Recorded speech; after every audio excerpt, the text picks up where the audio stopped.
Okay, well, we're going to go live on mute. Yeah, we'll go on YouTube right now, okay? Here we go. Okay. So it's just YouTube here. Hey, everybody, we are kicking off a brand new week on Spaced Out Radio. Yes, it is time once again. Let old Davey put the hair down and give it a little shakeroo there. Oh, that's so much better. So much better. I hope you guys had a great and wonderful weekend, much like I did. And let's give a big shout out to everybody who's in the chat room so far. Hi, Tammy. How you doing? Desert Clam, good to see you. And Cat Chaser, thanks for coming on in early. Science Bob is here. Yes, Science Bob. This is one you want to listen to because Sebastien Martin has great hair. Fantastic hair and a beautiful accent to go along with that fantastic hair. Hi, Deborah. You're looking gorgeous tonight. Hi, Lord of Land. Thank you for coming on in. Spookles the Cat. I apologize I didn't call you this weekend. I literally was working, and when I wasn't working, I was sleeping, so I apologize, but you look stunning tonight. Crystal O, don't know what you look like, but you're looking beautiful tonight. Hi, gorgeous Eva. How are you? Thank you for coming on in. Hi, Brett. Thank you for coming on in. I hope your pajamas are comfy. Justin, you're early for once, man. Good to have you here. Devin, thank you for coming on in. And I have officially trimmed the mustache and the chin hair. I have officially trimmed them. I got tired of eating hair. That's exactly what it was. I got tired of eating hair. And Millennium, good to have you here. Thank you for coming on in. Science Bob, you better not have shaved that beard. You better not have, because we need to make sure that you are up and running and up to par here, if you know what I'm saying here. Mr. Man, thanks for coming on in. Sebastien Martin is here tonight. If you guys haven't heard Sebastien, I'm going to tell you right now, he is awesome. He is awesome, and he's experienced. He's done a lot of weird, crazy shit over the years, man. And this guy is connected. You definitely want to hear him. I know that's why Science Bob is here tonight. Jim Christie, thanks for coming on in early, my friend. Thank you for coming on in. Steam Train Mark, getting ready for the woo train. That's right, my friend. That's what we do around here. We're about to woo it up, and we are going to have a great, great night. Great night. Sebastien, how you doing, man? I'm doing okay. Thanks, Dave. Thanks for having me on your show tonight. Oh, we're going to be awesome. Well, we're still about 3 minutes away. I got to get rid of this jacket here because it's a little too warm. It's a little too warm for me in here, but we'll get rid of the jacket and show you my gnome t-shirt that I got on. But we got a lot of people already in the chat room, my friend. A lot of people, and it's only going to be more for you because everybody's excited for a little aliens and a little remote viewing. And, we got one of the best here again with you, my friend. Oh, thanks, Dave. I appreciate that. Oh, you're such a kind, humble man. Kind, humble man. Well, I'll do the best I can. Well, you know what? It's been a while since we had you on, bro. It's been a while. Yes, I've been very busy, and I have a lot to share tonight. So hopefully, people will be hanging onto their seats and trying to understand what's going on in the world. I think there's way more coming. So I think I'll be happy to share tonight. Absolutely. Absolutely. We will get to a lot of that tonight, my friend. A lot of that tonight because I'm pumped up. Every time you're here, man, I just get a little bit more pumped up. And let's see. What did Science Bob send me here? Let's go here. And where'd it go? Where'd it go? Science Bob is one of the only ones who has my cell phone number. Look at that beard. Let's zoom in on that beard of Science Bob's and show all of you. Look at that badass beard right there. Look at that badass beard of Science Bob. That's how he does it, everyone. Everybody should do that. All right, we're under a minute away here before we're going to run. We're going to start the first feed right now. And we are going to have some fun with Sebastien Martin tonight. A lot of fun. I'm looking forward to it. Love it when Sebastian's on. It's a hell yes type of show, everyone. It's a hell yes type of show. Oh, yeah. Hey, Mr. Man, thanks for coming on in. Moonstone, great to have you here, beautiful. Thanks for coming on out. All right, we're like 30-some seconds away. Bill WD-40 is in the house, too. All right. And WD40. Okay, I'm just going to get rid of my jacket here. Oh, throw that right there for now. Good enough. Hey, Dirty Filth. Way to come on in strong there, right? Nice and bright and early there. Okay, we've got the final tweet out. We're about to sign on here to the other feed. And we're going to have a great show tonight. Yeah. Is everybody in the chat room? Can they hear me okay on my phone right now? They can hear you beautifully as the music is on, my friend. You're sounding great. Cable Guy Matt is here. Cable Guy Matt. Remember, you can get your free piece of coaxial cable autographed by Cable Guy Matt. You cannot buy these in stores, people. Limit one per household. Only 58,000 left. Here we go. Let's have a great show tonight, everyone. From atop the mountains of central British Columbia to you listening around the world, this, my friends, is Spaced Out Radio. I am your host, Dave Scott, sitting in the captain's chair of SOR headquarters.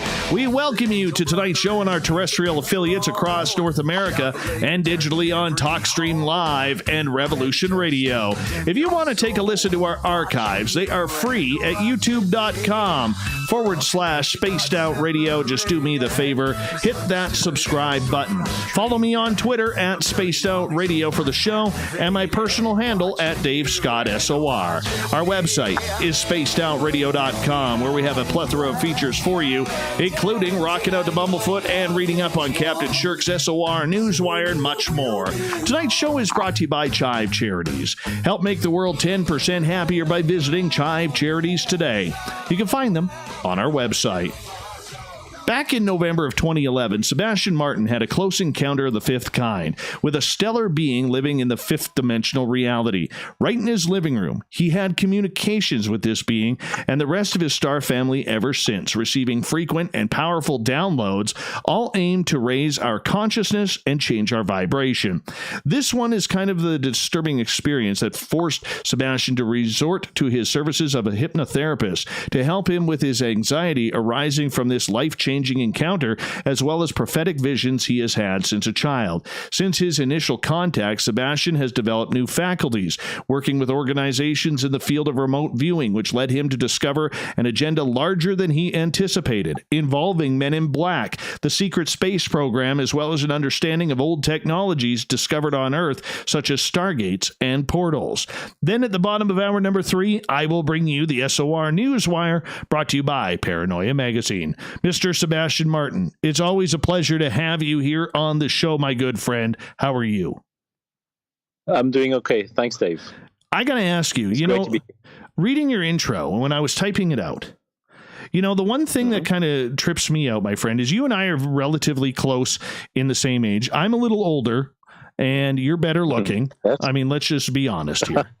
Okay, but you got a beard. Well, I do have a beard. But you got one of them. French chins that just, comes out perfectly. The ladies just adore it. But nonetheless, your first encounter that changed your life happened in November 2011. And I find that kind of coincidental that you and I have become friends over these last couple of years, good friends. And my first incident happened in mid-December of 2011. What do you think happened in 2011 that caused this to happen for you? I have no idea. All I know is, I guess it was just a year before 2012. How do I know exactly why exactly? This is one of these things that are still a mystery to me. I've always been drawn to the 11/11 because my encounter happened on that day, so the 11th of November 2011. But since then, things have shifted greatly. I've seen numbers like 111, 1212. It's constantly those numbers I'm drawn to, but I've just learned recently that in numerology, my birth date equals to 11 as well. So it's interesting. But as you know why, it's so interesting that in the quantum world, we have no idea what's planned for us. And while we are still living this life on this planet, I still believe that we are just a reflection of what's already happening in the cosmos. So what I've discovered through my hypnotherapy sessions and through my encounters is that we are basically avatars of extraterrestrial beings for some, and we are just learning grounds for them. So we are basically experiencing feelings and like emotions, basic stuff. And in fact, when Zoe, that being that showed up in my living room in 2011, when he arrived, he told me that all that was important to them was to learn from my emotions, and I was not supposed to be remembering anything, and I was supposed to be dying, and then they would have downloaded this information, and that was it.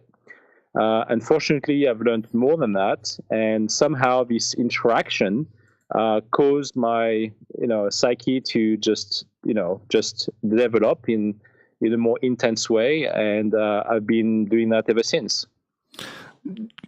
You were a very successful and still are a very successful businessman in the private field.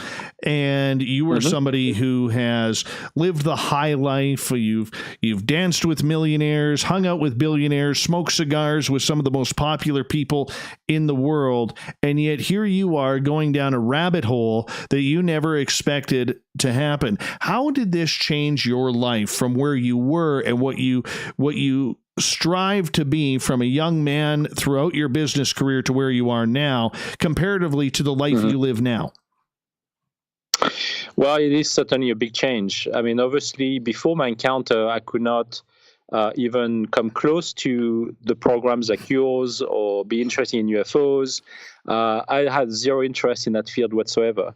So for me, it was a drastic change.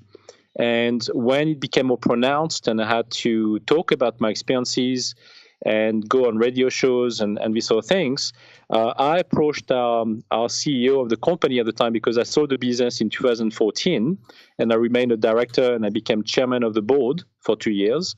And in 2016, I resigned so I could actually dedicate my life to do this. It's still a mystery to me as to know exactly what is expected of me. At the same time, I know that I'm hearing in very much like synchronicity, psychics, friends, people out of the blue just telling me things that are coincidental because it coincides with what psychics or tea leaf readers, whatever, told me. And so when you add all these points together, it starts making you realize that there must be something to it, even if I'm not sure why. So I'll give you an example. When I went to Scotland, I met with Dominic Bogue, who is a psychic reader, and he's a very genuine guy. He is blind, or he's turning blind anyway. And he was introduced to me by the director of the Paranormal Society of Scotland, and he basically was a skeptic himself, and he said, "I think this is the genuine guy, and I would like him to read you or do a reading for like an hour, if you don't mind." And I said, "Sure." And then within this hour, he basically asked me to just say yes or no to his questions and not to elaborate on anything. And one of the things that really popped up was the fact that he told me that at some point I would be creating a center for psychic children and teach them how to use their third eye. So I thought, well, that's interesting. I mean, there's more than that. It's a more encompassing experience that will involve third eye reading, but there would be more to it. And I thought, well, this is not possible when you think about it. And I mean, kids are going to school. I did one workshop once, which I was very successful. I made my daughter, at the time was 7 years old, I made her read with a blindfold on, and she was able to read a book completely blindfolded within 7 minutes. And that method was very successful with other children, and the people present in the workshop were outstanding. And some of them were like doctors and accountants and teachers, at the schools of my child. And so they were very surprised by the results. But again, it was a one-off experience that was created because the children have busy lives, they have friends, they want to have play dates. So to have an actual school that would be working alongside the regular school systems, that would have been almost impossible to achieve. And then coronavirus happens. And you just, wonder, is this a sign? Maybe that at some time or in the near future that the schools will all potentially close again, and parents will get more and more fed up with the online learning and trying to keep their kids at home because it's a failure. I mean, there's been some recent articles in the media that said that the online learning experiences have been a disaster. Parents cannot be substitute teachers. We're not trained to be. It was very tough for me and my wife to actually do this, but we did it. And then towards the end, it was becoming a bit more laborious because the kids were getting tired of it. They didn't want to do the Zoom, meetings in the morning. They were dragging their feet on their learning experiences. It was tough. It was very challenging. So now they are going back to school, basically 2 days, 3 days per week. It's still better than nothing, but it's still not perfect. So how is that going to be looking like in September if we have a second wave of the coronavirus? This may lead to something else that we have no idea about. So I would try to explain that one, I'm thinking of a second wave is because I don't try to insert fear into people, but this is a possibility. And as a possibility, you just have to realize, what has been going on in the past. And, obviously businesses have shut down, the economy has taken a huge hit, and we're going to be seeing more of that coming because this is not the end of it. While there's some, money pumped out of the government, so, right, left, and center, and they're just giving out money to people and businesses, it's still not a final solution. And down the line, we are going to be paying the bill. Taxpayers are going to be paying the bill. So that's going to be impacting every single economy around the world. And the alternative to that, and the reason why it's happening actually, it's because there will be a solution brought forward. And that solution will be to have an actual digital currency, and the current economic system will collapse. So Wall Street will collapse, and everything will just get changed. So the New World Order as we know it, and it's been talked about in the news as well, even through the UN, that the New World Order will take over the current governments in place, and the laws will change, the constitutions will change, because all the economies will basically collapse. Wall Street will collapse. Right. The whole world is going to be facing a new reality. And again, all of this is already being prepared behind closed doors. It already has happened. So we're just on the forefront of this massive change. We're on a turning point that will dictate how we're going to be leading our lives. And obviously, about Bill Gates in his vaccines. We know that he's making a great return on the production and the sale of his vaccines, which will be 20-to-1 ratio, which is huge. So his $10 billion investment will return him like $200 billion, which is a huge amount of money coming up. So that's why he's pushing it for so much. It's not like he's trying to kill the population around the world. He's most interested about the money first and control. And there are some very influential people around the world, like the Rothschild family, who are also trying to play both sides of the coin and trying to support both Trump and Bill Gates, like they always did in the past. You talk about the Second World War, the war with Napoleon and the British. They always been supportive of both sides. So when you see that, you just wonder, what's the end goal here? And the end goal, as we know, is governments and private corporations are trying to include some AI technology to all the vaccines that will be coming up. And we're going to be seeing that with D-Wave and different types of technological advancements that would be completely revolutionizing this world as we know it, and also changing our reality. So in order to make this happen, you have to get some incentives as a human being. So right.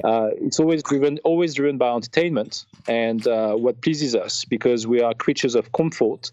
Therefore, if we are presented with some very positive arguments for saying, this would make you smarter, You won't have to work as hard. You can benefit from this new technology. It won't be as laborious. You won't have to use money. The new economy will help you. But in fact, all it's going to be creating is a bigger divide between the poor and the rich. So the middle class will slowly disappear, as it has in other countries. And like when you look at Iran, for example, the middle class is almost non-existent. You either have like poor people or rich people. So when you have totalitarian regimes, that's pretty much what's going to happen down the line. And unfortunately, there are more pieces in place right now. So when you think about the Trump government in America, or even the Trudeau government in Canada, they have different agendas. They Yes. have they know that, for example, like Trudeau may be working for the New World Order. Trump may be fighting against it, but at the same time, he's playing also both sides of the coin. So he's trying to benefit from this as much as trying to fight what's already at play, because it could potentially threaten his next presidency too, which is the reason why you can see conservative leaders right now trying to even go against Trump for his re-election, even if they are part of the same party. So, and that's because they are also part of the New World Order and secret societies that are completely against Trump. So they have to make an allegiance today. That's why we are at a turning point. And that's very critical moving forward. So Trump will either succeed or fail in his attempt, but there have been some hearings going on, again, behind closed door. It hasn't been really widely publicized, but we talked about the Obamagate and all of these things. That's really just a PR stunt on Trump's part, to be honest. I think it's more about trying to say, well, how influential Obama and Hillary Clinton have been to go against the Trump's first election or as a candidate by inserting like a spy within his his campaign. But it's really just smoky mirrors. We don't really care so much about that. Well, let's kind of shy away from the whole political side. I know you're very passionate about that. I don't mean to insult here or anything like that. No, that's fine. But with your experiences and everything that you have done, and we're going to get heavy into your remote viewing a little bit later on. But when you look back, say 5 years ago, when you were in the corporate world to where you are now, Sebastien, and learning all of this and learning about the deception that goes on behind the scenes, the secret space program, remote viewing, and you've been, let's face it, you've been a hired gun for certain companies and other places as a remote viewer. I mean, did you ever see your life shifting into that direction? Not really.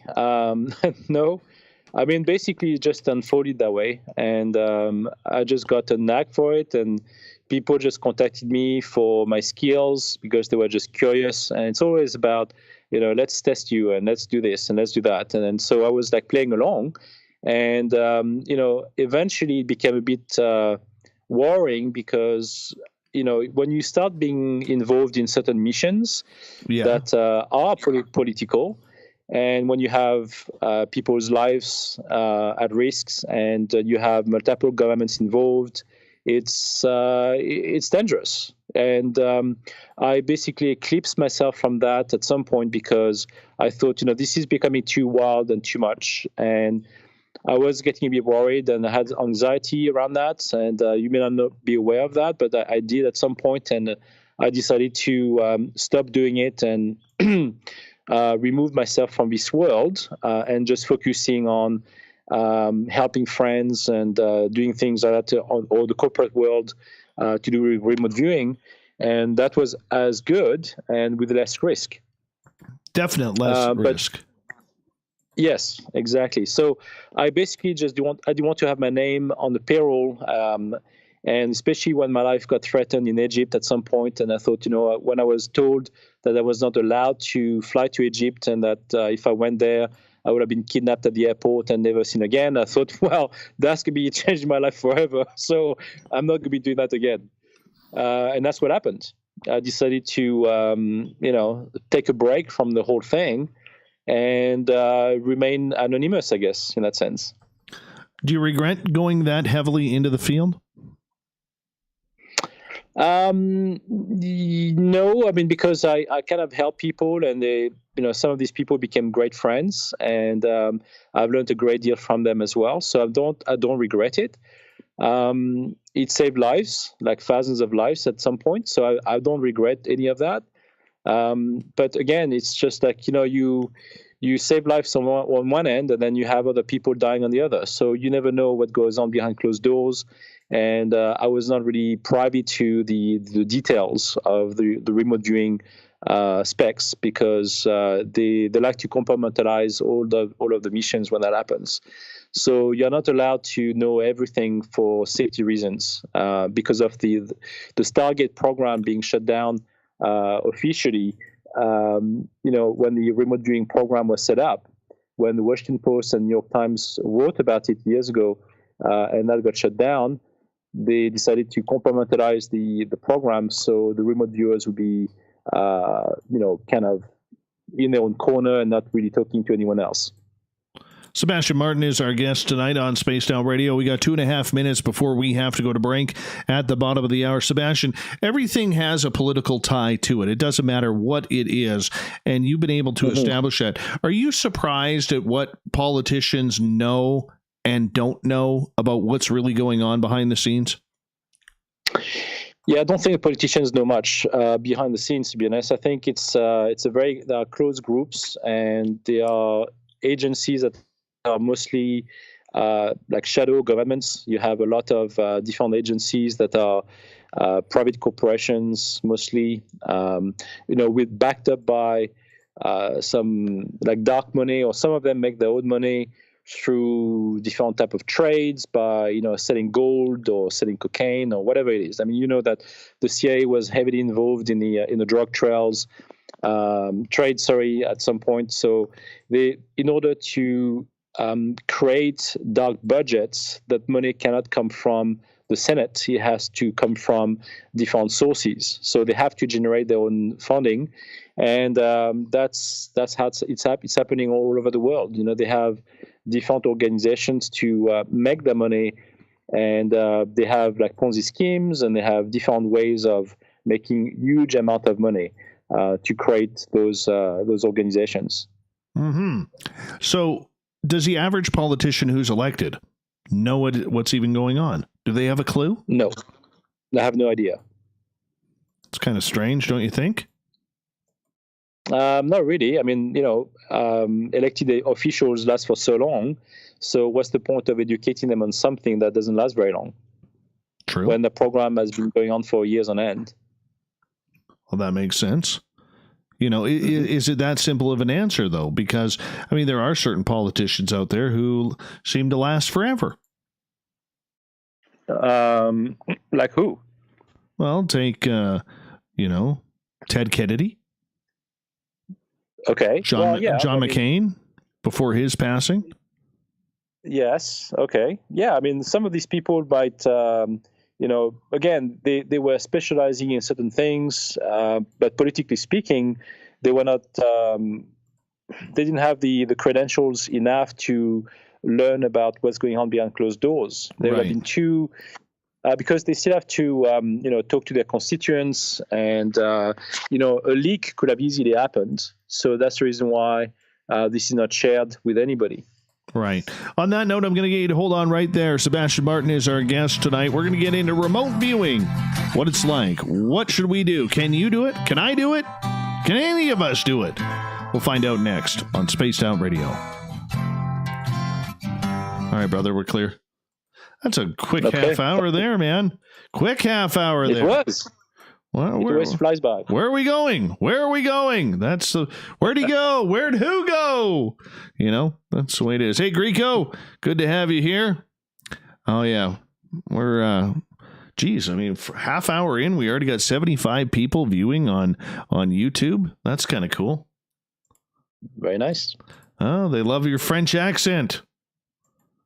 I hope so. Mm-hmm. Oh, we got to get together soon, man. We got to get together soon. Yes. I'm having a scotch right now, would you believe? Yeah, I knew you would be. I absolutely Yeah. knew, and I know you haven't lit the cigar yet, but I could feel that's probably within the next 5-10 minutes here. Probably, I guess. Oh, yeah. It's definitely. a nice night.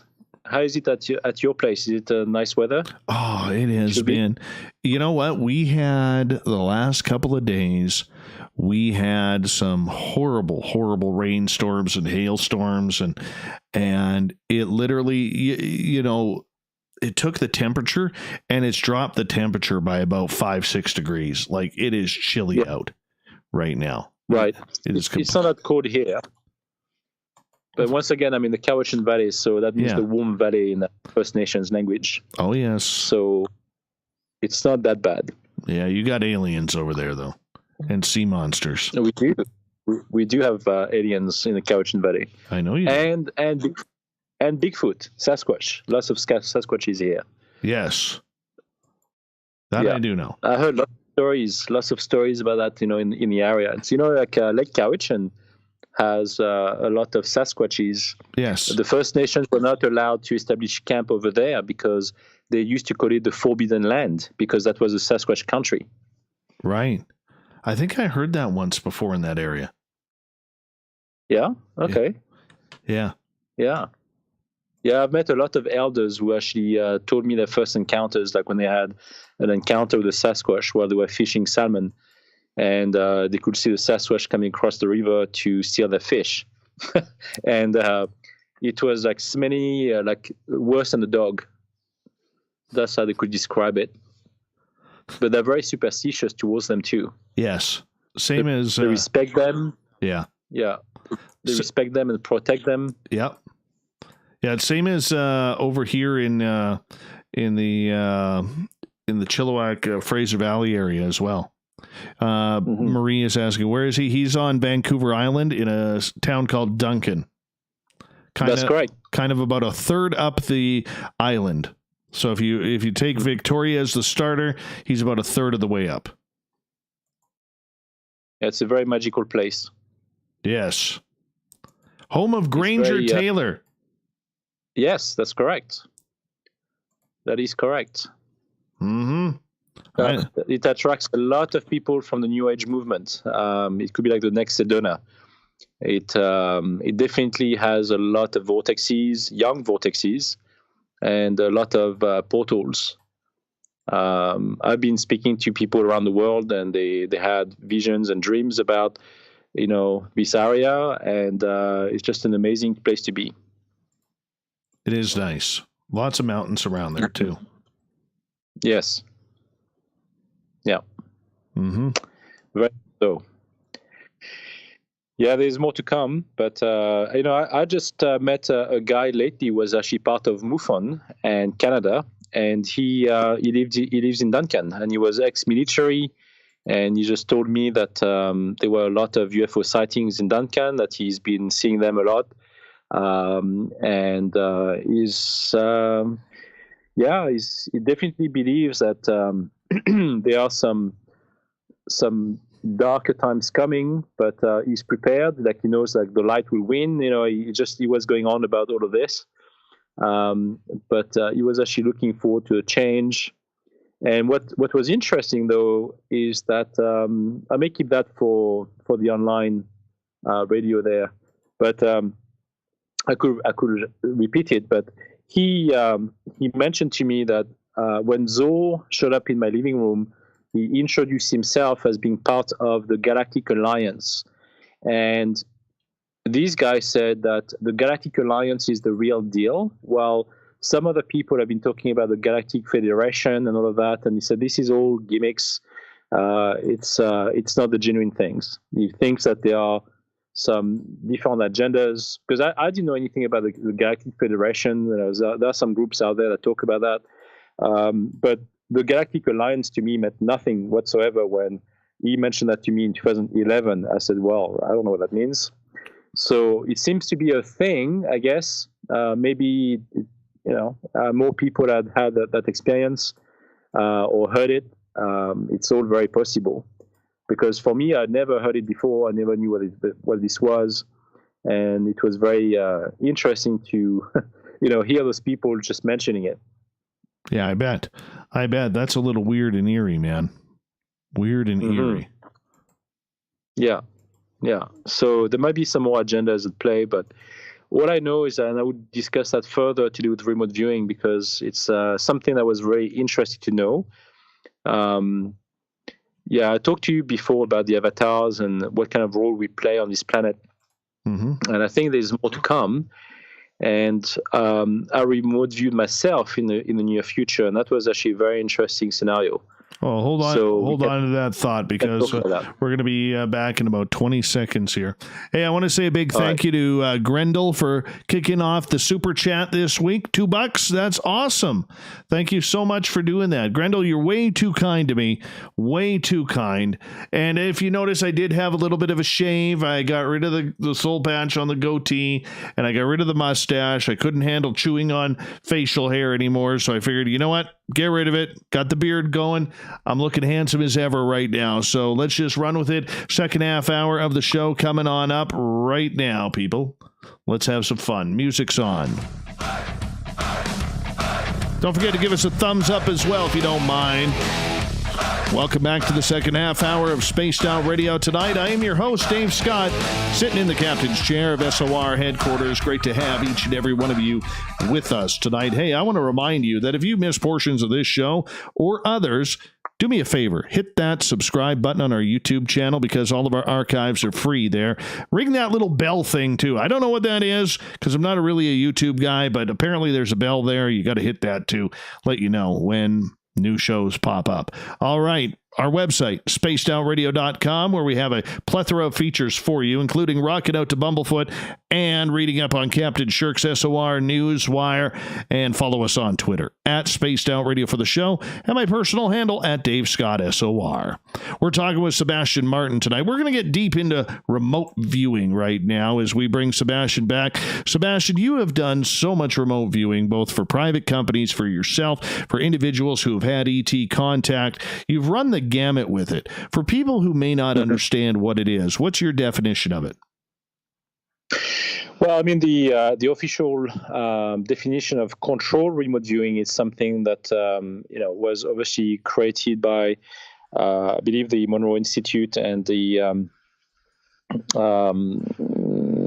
I think the Stanford University. So they created this program that allowed psychics to enhance their visions through drawings and coordinates, so they could just picture an actual scene that was very blurry. And according to the Stargate program that was used for different types of missions with the CIA, for example, they had some successes and some that were kind of non-existent, or it didn't really go anywhere.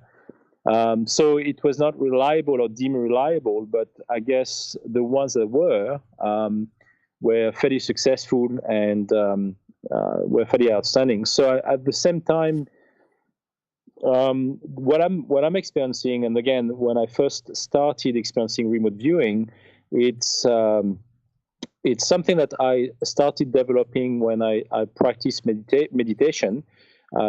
Transcendental meditation, and my mother introduced me to it when I was about 8 years old, and from a very young age I started meditating, and then by the time I arrived to the age of 16, that's when I decided to come out of my body to impress a girl in my dorm. Basically, I was in a boarding school, and the girls' dorm was opposite the football field, and I was able to travel through that field in my mind's eye in order to analyze some of the objects she placed on a night table that night as an experiment. And that was something that I've asked her to do, which was interesting because I felt very confident knowing how to do it without even practicing it beforehand. It's something that just came naturally, and I don't know why. And it just unfolded that way. I just experimented with it. And it just took me basically like less than 5 minutes to come out of my body, I guess, or at least travel through this, what I would call like a fiber optic scenario where I was able to travel through this fiber optic and then have this very clear vision of this space that I was supposed to be looking at. So that's how I would call remote viewing, how I experienced it the first time around.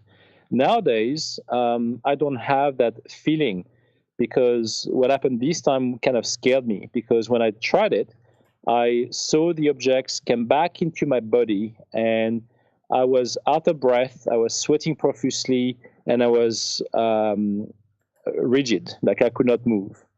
And that really scared me, because I was not in control of my body at that time, and I was wondering what was going on. And I promised myself to never do that again. So I think this was my first experience with remote viewing, which was like a genuine experience that was voluntary. And down the line, I started having some very clear visions of events. And those visions were to do with the past. I also had visions of the future. Like I think you remember from my past interviews with you that I saw the birth of my daughter and my son. I even told my wife she was pregnant with our son at the time. So I was always involved in those kind of things with visions, but to extrapolate the idea to go to remote viewing was more of a training exercise past the experience I had with Zoe back in 2011. And that's something that came naturally. I did the hypnosis sessions, and somewhat it kind of enhanced my ability to focus on certain events. And I was able to see those situations very clearly, very quickly while cooking my breakfast. I didn't have to do meditation, concentrate on anything. It just came naturally. And I don't know exactly why and how. It just happens. So nowadays, when I'm asked to remote view an actual sensitive situation, if I'm asked like specific information about an event or people involved in a group, I can just like see the people, I can describe them, and then it very quickly, because I get excited by it, I can connect those people with more people, and I can even describe their emotions. So I did that for friends and corporations and these sort of things. There might be like another Dave on the line that maybe listening to this interview. He's got a marijuana company, medical marijuana, and one of his partners went to Macedonia to do a deal, or he was trying to get his money back from this investment group that designed this facility in Macedonia. And while I was with Dave, we saw each other for like a cigar and a scotch. And while he was talking to me, I saw his partner being shot in the chest. And Dave then said to me, well, he's in Macedonia and he's about to meet those people. And it was about 45 minutes away before he was killed. And I saved his life that day, and he was able to escape. But it was a very close call. No kidding. Because they just realized that the people involved were part of the Macedonian mafia, and they didn't know it. And they were extortionists, so they were extorting money from them, hoping that they would just like plug in more equipment and more money towards this facility, and it never happened. And now they could never go back to the country. Oh, that makes for a bad time.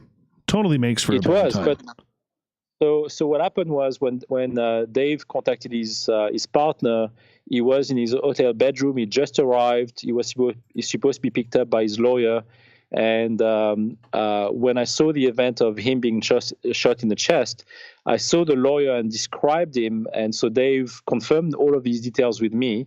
And I saw a red car as well, which actually belonged to his girlfriend. And he was supposed to be picking him up in his car. And when I described his blue shirt as well, Dave contacted him in Macedonia live. And I was with him on the phone as well. And then he took a picture of the shirt he was about to wear for the meeting, which was the blue shirt I saw him being shot in. So he freaked out and he was like shaking it like a leaf. And it was so, live that he got really shaken up by it because he did not believe in any of this. But that event certainly made him believe. I bet. So, yeah, he did. And so the day before he was able to leave the country, because he didn't tell his lawyer where he was. The lawyer was obviously corrupt and paid by the mafia people as well. And when he was about to leave the country, he was in his lobby, in his hotel lobby, and the guy where she shot him in the chest was in the lobby taking a picture of him. And that was intercepted by the Bosnian secret services, where he was in touch with at the time in Macedonia, and they kind of helped him go through this period for a few days before he could, exit the country and go back to Europe. That is just way too close for comfort. Way too close for comfort. It was. But, I asked, why I saw this event instead of another. I have no idea. It was timely. I had to do this, and it just came. And I had zero control over it. I just was seeing this vision, and it was so clear that I saw so many details in one single vision that I was able to share that. But on the different types of missions, when I started having visions of people, I used to know their names, and I used to know exactly who they were. And I have contacted people on the internet, for people, for example, who contacted me on Facebook because they were spying on me to find out exactly what I was talking about and what I was going to be saying. And I've contacted those people telling them that they were working for the government, or they had some very sensitive jobs, and they obviously dismissed me at first. And eventually I ended up working with them and saving their lives as well. So that's how it unfolded for me. I got involved with these people's lives because it felt that I had to do it. And it came naturally. And if I had to save one person's life and sacrifice another, because obviously when people get found out, they obviously take actions. They just don't let it lie. And especially if they are agents in the field from the Five Eye organization, which involves different countries like Canada, the US, New Zealand, Australia, and what did I miss? England. And then France is also part of it, but they don't have an actual official role in that, but they kind of liaise and share the top secret files with them as well. So when you have all of these organizations working with one another, you start to meet a very interesting group of people who are close allies, but at the same time, they like to keep their own affairs for themselves for certain missions, I guess. So it's again timely. It's a very close group of people, and they all know each other. So I guess my name got circulated around, and I got involved in more and more missions, and that's how I learned more stuff along the line. I discovered that there was an agenda, that the news was fake news most of the time, that was mostly designed to deceive the people in the real events for what's going on behind closed doors. So pretty much most of the stuff that you've been reading lately or even seeing on the news, it's just not exactly what's going on behind closed doors. There are definitely deeper agendas. All right. Sebastien Martin is our guest tonight on Spaced Out Radio. Sebastien, when you get into remote viewing, how do you set up the process? Do you go into meditation? Do you... Nope. Do you just... Nope. Like I said to you, I could just be, all I need is in a very specific, well, actually, maybe not. I mean, most of the time when I deal with the people I know and know very well, and if I'm asked a very specific, or about a specific event, I can remote view something that will bring up more details about the people, and if people are trustworthy. And I've been tested many times with that, so they it's if you ask me, for example, like, what am I wearing today? Like, this is something that I don't do and I never tried because I find that very boring, and so my interest level just goes way down. But if it's something that incites me to be involved and to be excited about it, then it works way better. And that's how these kind of things unfolded. If I lose interest in a topic, it's not going to be successful and it's going to be like a flop. But the majority of the time that I've been involved in that, it's been pretty successful. Some of the things that you have remote viewed. Okay, let's talk businesses here for a second, because this is something that you have worked closely with a lot of different companies and corporations and everything like that. Why would remote viewing be a useful tool for a company out there? Well, for example, there are some companies who are dealing with very sensitive countries like Africa. Where there are some people who could be very dodgy, deals could just disappear or not be genuine. That could become, or it could result in wasted time and money as well, and efforts into certain transactions. People could be getting scammed. This is the main reason why I got involved in those kind of details. It's not that exciting, but at the same time, it could involve billions of dollars worth of money, and transactions that are involving many other countries. So what is that like when a company comes to you and says, "Hey, we want you to check out our investment in Nigeria or the Sudan or someplace like that, or even somewhere remote in South America where it might be closer to a third world country." What are you looking for? Well, usually it just comes randomly. Like, so I'm having this deal in this country. What do you see? It's as simple as that. And because of my connection with that person, I would just be able to, see details. Because somewhat, it just comes, and I was able to describe certain events involving like a gold trade deal, and I just warned the people, saying, those people are not reliable enough. You should not be dealing with them. The deal will collapse. You should be dealing with that group instead from Germany or whatever. It's just it's always moving. Like, there are always moving parts because there are multiple offers usually on the table, and so they kind of consult with me for those kind of things. So to find out what best scenarios will work out, and it's just it works better that way. And sometimes they will go with the less attractive deal because it's more viable. And the ones that look like flashy and all good end up to be flops and never happens.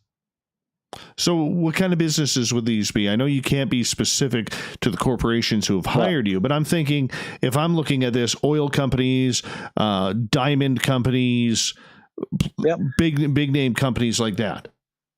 Yeah, it usually involves like princes and kings. So I mean, and I won't go into details with that, but yeah, it's pretty high level. Yeah. So for a lot of people, they may find it hard to fathom that this is actually going on, that companies would hire somebody with remote viewing, because in the end, most people consider it to be very dicey type of information, or a way of getting information. What makes it so strong?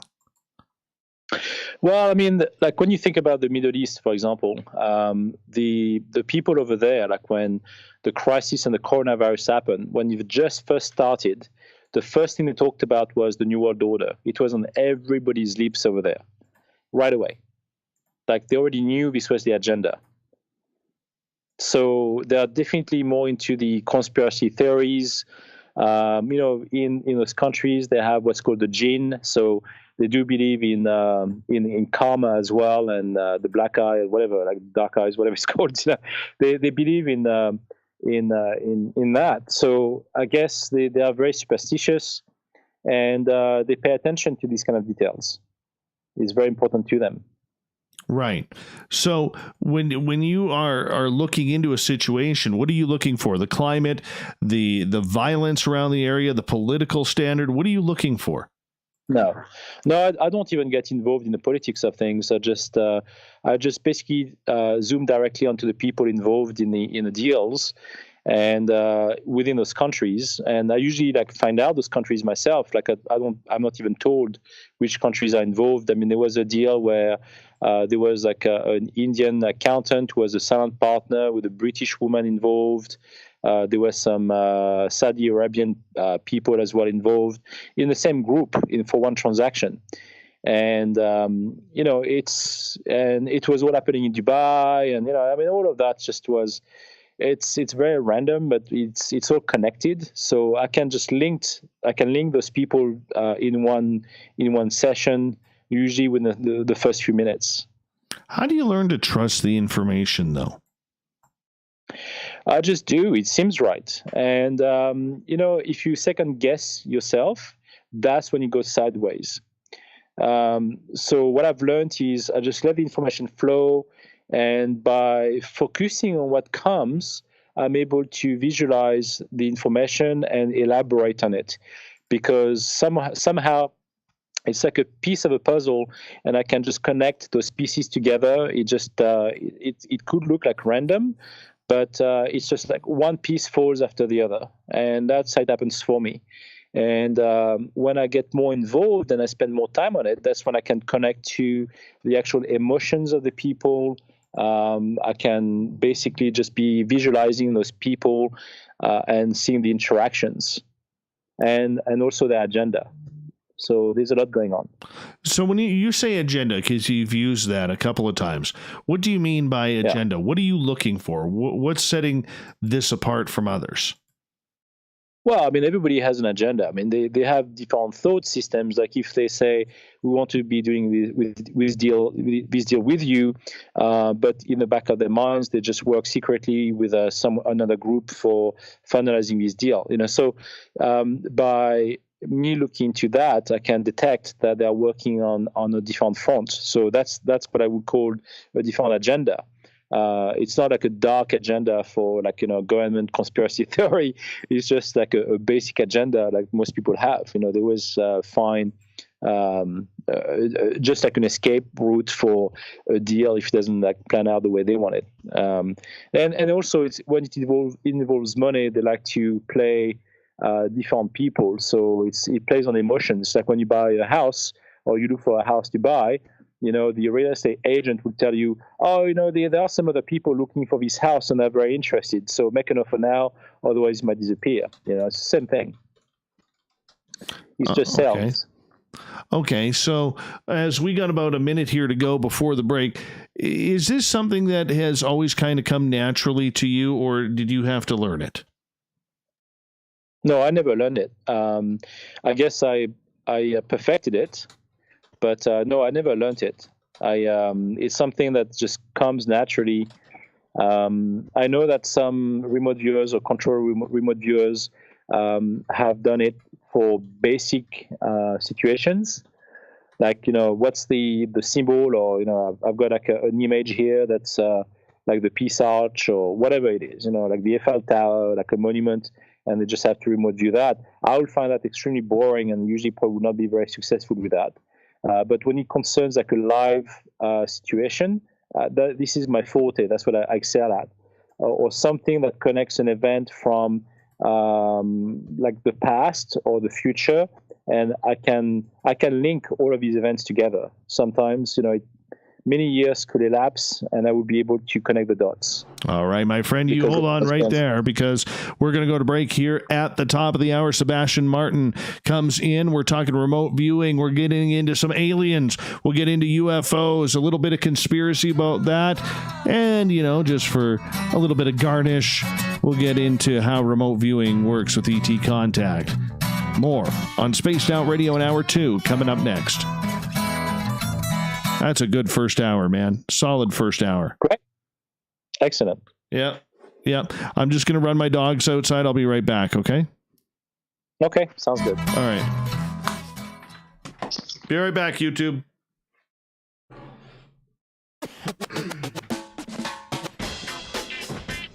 The SOR Vault is open for business, and do we have some cool swag for you to pick up? All you have to do is head over to our website and click on the SOR Vault. You have a variety of cool logos to choose from, and put them on anything you want. T-shirts, hoodies, hats, coffee mugs, you name it, we can get it to you. So do your shopping by supporting the story you love. Get your Spaced Out Radio swag at the SOR Vault today.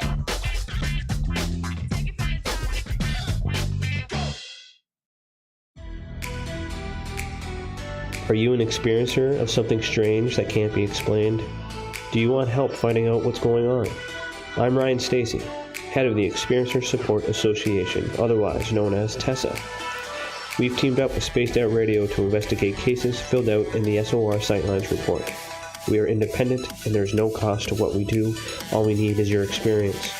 Let's find out what's happening together on the SOR Sightlines report. Hi there, this is the paranormal lawyer Michael W. Hall. I'd like to invite you to listen in each Sunday night where we're going to open up your eyes to everything strange and paranormal. I will be hosting some great guests with topics that affect us all, such as UFOs, ghosts, and everything paranormal. Let's learn together on Spaced Out Radio Sunday with myself, Michael W. Hall, the paranormal lawyer at spacedoutradio.com. Hello, space travelers. It's me again, Carl. Don't forget to join the Space Travelers Club for just $5 a month and follow Spaced Out Radio on Twitter at Spaced Out Radio. Our Instagram, Dave Scott SOR. Our Facebook page is Spaced Out Radio Show. Our archives are free at youtube.com/Spaced Out Radio. Come woo it up with Spaced Out Radio today. Bye. Are you intrigued by Paranormal Talk Radio? You'll love the new Paranormal Radio app from TalkStream Live. You'll find a great selection of talk shows covering UFOs, ghosts, strange phenomena, and much more. Download the Paranormal Radio app now and start listening to the very best in paranormal talk entertainment, including the network you're listening to right now, the Paranormal Radio app, free in Google Play and the iOS App Store. We are scouring the world for the most intriguing stories of your day. Take the time to read up on the SOR Newswire, where our team, led by Captain Shirk, will deliver to you some of the best paranormal and supernatural news, along with some stories that will blow your mind from the weird to the wacky. It's the news outside the news that piques interest, and that's what we're looking to deliver to you. The SOR Newswire, only at spacedoutradio.com. We all know on Spaced Out Radio we love a good beard and mustache, so why not take care of your facial hair with Mighty Moose Beard Oil?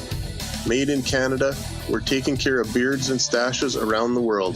We use 100% natural ingredients with our oils and balms to make your whiskers feel silky smooth. Use promo code SOR2019 at mightymoosebeard.com today.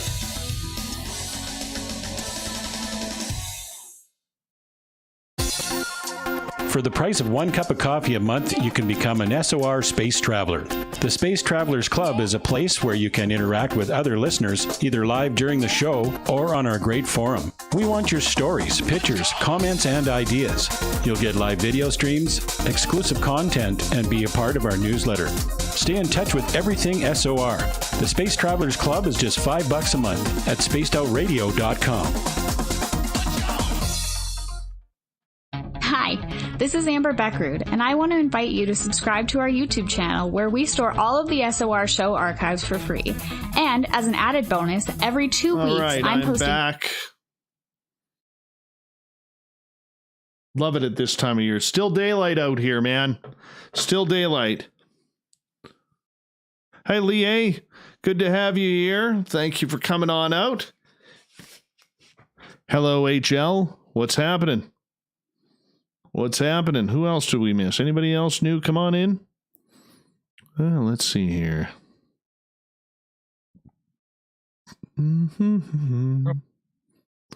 Hey, Sebastian. Hey, hi. Hi. How you doing? I'm doing okay. I'm just chatting to Dave, actually, funny enough. He's actually listening to the podcast as we speak. Oh, nice. Nice. Hey, Dave. All right. I was wondering if there was a way for him to potentially go on the radio show eventually to share some of the experiences that have been involved with him. He's also a contactee, I believe, as well. So he has seen a lot of UFOs. I've seen some UFOs with him on Vancouver Island. So that's something that you might be interested in. Yeah, absolutely. Is there a way to call a line? Is there a line that you can call somewhere? Or he can for tonight. Yes. Oh, just pass me. Does he have Skype? Ask him if he has Skype. Hey, Brian. I'm not sure if he has Skype. I'm sure he does. Yeah, hit him up. Okay. We can bring him in next half hour. Okay. If not, tell him to quickly download it. It's free. Yeah, I'm sure he does. It's free anyways. Okay. Yep.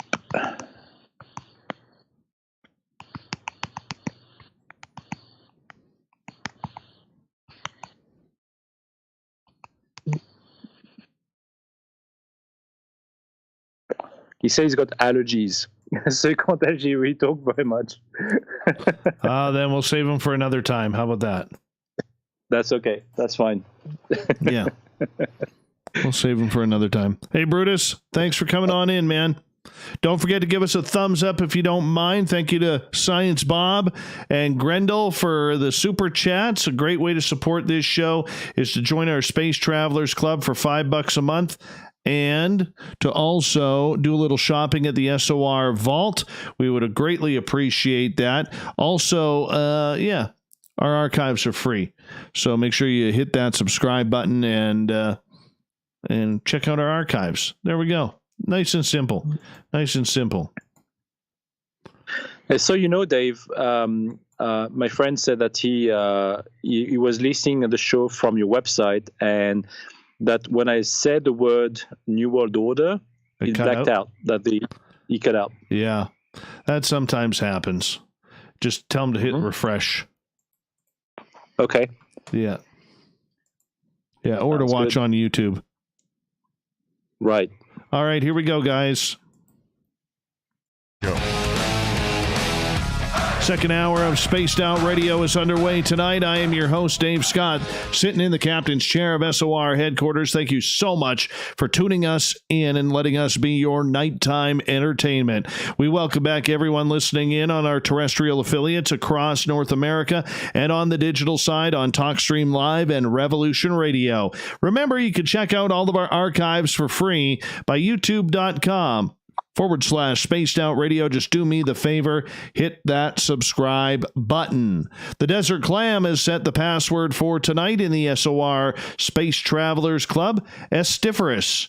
Estiferous is your password. Use it wisely, Space Travelers, as the Clam sets a password each and every night right here on Spaced Out Radio. Our website is spacedoutradio.com, where we have a plethora of features for you, including rocking out to Bumblefoot and reading up on Captain Shirk's SOR Newswire. Follow us on Twitter at Spaced Out Radio for the show, and my personal handle at Dave Scott SOR. We continue talking remote viewing tonight with Sebastien Martin. He is an ET contactee. He has had multiple contact experiences. He is remote viewed both professionally for companies and for private companies as well. Sebastien, thank you so much for joining us tonight. Well, thanks for having me, Dave, again. Not a problem. Yeah. Yeah, go ahead. Oh, I don't know. This is usually where I ask a question, but if you have something to say, you're more than welcome to do so. No, go ahead. All right, then I'll start.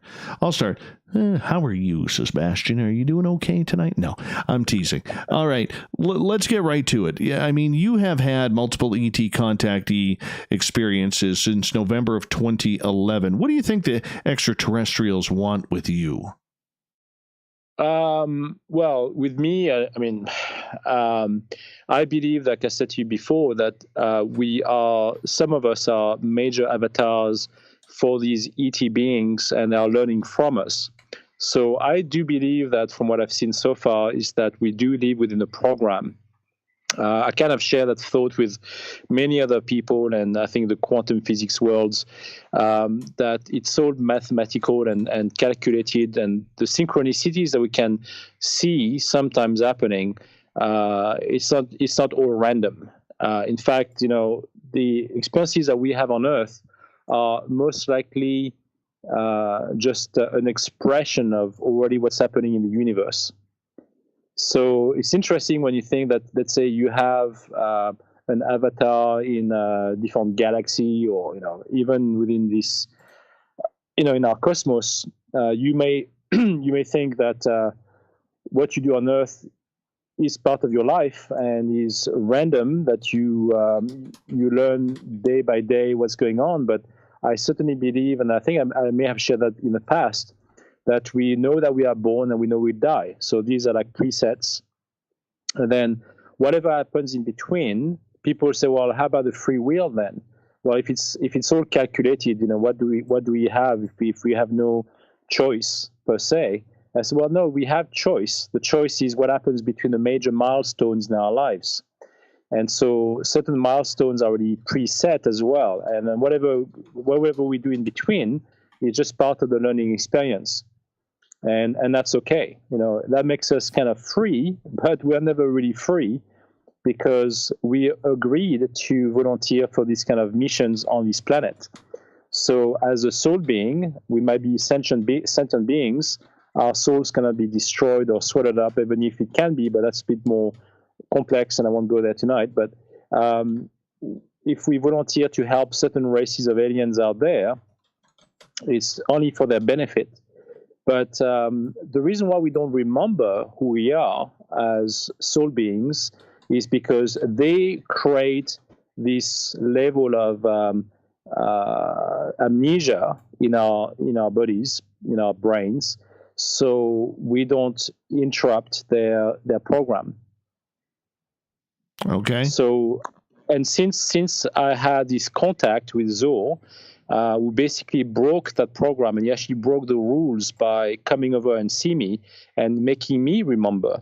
So that's how it all started, to be honest. And by breaking that rule, he kind of allowed me to expand on that, and understanding exactly that those beings are no different than us in that sense, that they still have the same, they still have agendas, like talking about their agendas again. They definitely have a certain idea as to what they want to achieve with us. It's not negative, it's just learning. There's no like negative or positive. It's just to enrich them in their own life experiences that will potentially help them in what's going on in the cosmos with other races. So when you talk about the Galactic Alliance, and when Zoe showed up to me, and when he introduced himself as being part of that, I thought, well, that's interesting. And I actually remote viewed the Galactic Alliance and to see what kind of beings there would be part of that. And even tracing it back to the Draco race, which was part of that at the beginning, and then they were excluded from that because they just simply were too possessive, I guess. And they want to retake the possession of the world, of our world. And so the Galactic Alliance said, no, you can't do that. We have our own beings over there, and we can't allow you to take over. And so that's how there was a war going on between certain races of aliens and the Dracos that occurred and might still be occurring. But at some point, the alliance was necessary to be created. So there would be different races that would be working with one another through alliances, through marriages, even whatever you can consider to be a marriage. But it's how they created this alliance with the human experience. So many different ET races are on the planet, and they all each have a different role to play within that. But it's only an expression of what's going on in the cosmos. All right. So how many ET species have you had the pleasure or displeasure of having to deal with throughout your communication? Oh my God. I don't know. A lot, I guess. I would say more than 30. More than 30. Mm-hmm. Now, that's a hard number for a lot of people to fathom, Sebastien. Well, yeah, I guess so. I mean, they're not just it's not just the boring Dracos, Nordics, and Anunnaki and Greys. I mean, there are so many different types of Greys as well. I mean, when you start including, basically multidimensional beings, when you have, I mean, there's so many. And, you have like AI beings as well. So, what you have to realize is most of them, the ones interacting with us, are pretty much us in the future. Okay. And it might be hard to conceive, but when you think about the Pleiades, okay, let's just focus on those beings, the Pleiadians. The Pleiadians are, beings that many people have experienced or had experiences with. And the Pleiadians, if you look at the Pleiades today in the cosmos, that star cluster cannot harbor life as it is. It's too young of a star cluster to harbor life. So what does it mean? Well, it means that at some point in time, which is, again, we are the crossing road of that right now, is that human beings will make a choice in either embracing AI or not. And embracing AI is not all negative, by the way. It's like looking at the internet. You can just be spending your day looking at porn, or you can just look at the internet to learn about new technologies and about educating yourself. So it's very different. AI has the same potential, and it can be used for very positive aspect of our lives as human beings moving forward and to survive in this universe, to be honest. So those beings in the future have already embraced AI, most of them. And even if you had like people like Corey Good and David Wilcock, going on different, publicly traded channels, as we know, we talked about those things as being very negative. It's not all negative. It's just the way how the information has been used. And so technology can be used as long as it's used smartly and efficiently, so we can progress. And that's exactly what those beings have done. They mastered AI so they could potentially protect themselves against other technological beings that are fully AI. And they have the same thing as we have on Earth with our computers, with viruses and antiviruses. So it works the same way. They just know how to counteract the attacks and how to obviously protect themselves against those and how to use it. And some of these actions can be also used to even splice the soul as we know it, to insert it into human beings. So try to wrap your head around that. I can't. I can't. But it's basically how most of the beings that people have experiences with on Earth are basically either us from the future or completely AI beings that have been robotized or basically just changed to be completely non-human with like human artificial intelligence that they have downloaded so they can interact with us on Earth. But they are mostly robots and tools more than anything else. Okay, so these beings who are allegedly coming from the future, where are they coming from? Well, like the Pleiades, think about the star cluster. That star cluster will be able to harbor life in the future. I'm talking about maybe hundreds of thousands of years from now. So time in space means nothing. When you have a lot of space astronauts who basically go back to Earth, like the way we'll be going and see some sites on the planet, they will be going back into the past to find out where they came from, because they're curious, and they will be, space tourists. So some of them can be doing that, and some will have a much different agenda that they want to follow up on the kind of beings they've already put on Earth and how to download the information, providing like upgrades. So talking about implants, a lot of these implants do exist. A lot of people know about them, as you know. Those implants are used for a certain purpose. They are there to counteract the actions of AI the competition, let's say, or the enemy, whatever you want to call it. Also to just make us more prepared for more information. So getting an upgrade with an implant, is not always negative. All right. So these future us who are apparently coming in here and hanging out and checking us out, what do they want here? Why would they feel the necessity to come way back in time? Well, as you can imagine, as we are becoming more and more disconnected from our own human emotions today with the internet and what's going on in the world, you can imagine just with what happened with the coronavirus, people are becoming like crazy. Things are happening today that would have never been able to even conceive, 6 months from now, like 6 months ago, or even 3 months ago. So, things are changing rapidly.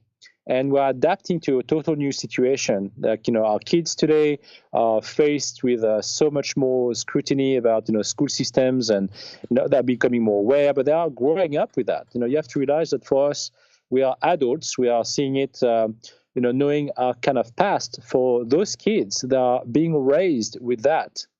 So they're definitely more susceptible to embrace this change way more than we are. So, I think what's coming up now is, like I said, I keep saying that it's a turning point in the human race. We're going to be seeing major changes that will impact humanity at great length. People are also going to be subjected to higher dimensions. We are going to be basically moving up to the next level, let's say. We are going to be, introduced to new technologies, and people are going to be so dumbfounded by what's coming up that most of them will say yes, yes, yes, because they live in fear. And the fear system is designed to allow those technologies to be implemented peacefully, without the riots, without all the stuff that's going on. Because that's the plan. That's the goal for certain agendas. You have to realize that the New World Order and the secret societies are dealing with very dark beings or demonic beings. Some of them could be considered as gods to them. Therefore, they are, and some of them, most of them are alien beings. So some of them are Draco beings. So it's not just all Draco, by the way, but some of them are. And so that's part of the takeover of the planet. And us, for those who are not affiliated with those groups, who are basically vulnerable to these new technologies, we have to protect ourselves. So the beings who are in the cosmos, who are basically looking over us, already are waking us up to these new challenges, and more people are becoming more aware. And that's how we are going to be seeing a divergence in learning through the educational system, for example. We're going to be seeing that people are going to be moving away from that, thinking, this is all bullshit. Well, we might as well try to leave that system to create our own. Well, we're going to be looking at new governments being installed. It happened in the past. Like when you look at the history of Canada, when Lou Riel, tried to embrace as a Métis, he was trying to ask the First Nations to create their own government within the provinces of Canada. Well, he got hanged because they believed that this was not right to do. So, but the idea of creating and setting up new governments for those who believe that the ones we are living in no longer work may be something that will be coming up in the future as part of the New World Order. So it's not all negative.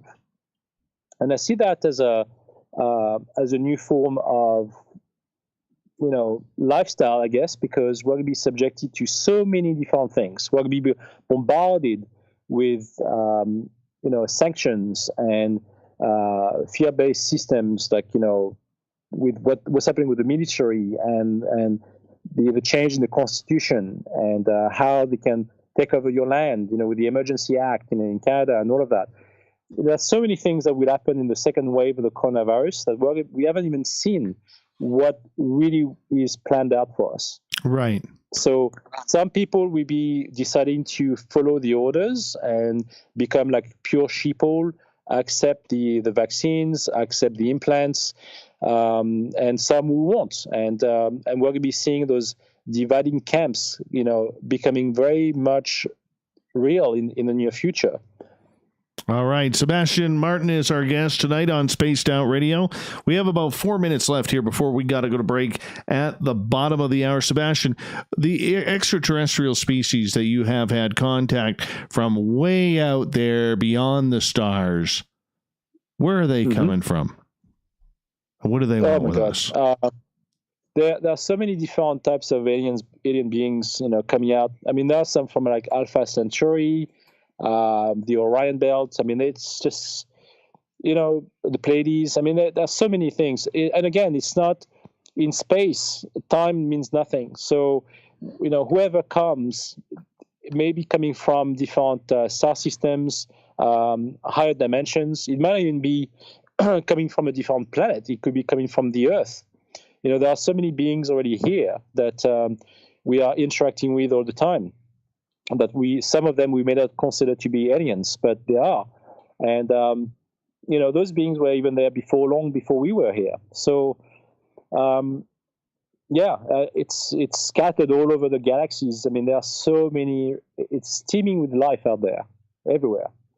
Okay, I get that, and I can understand that. And that is just, teeming with life is a very, very broad answer. I mean, are these alien beings at all that you have been in contact with currently residing in our own solar system on planets, whether it's Mars or Neptune or Jupiter? No. Some of them are in total different star systems or even galaxies or universes. There are multiple universes, the same way as we have, probably, I don't know how many dimensions that the quantum computers have detected on Earth.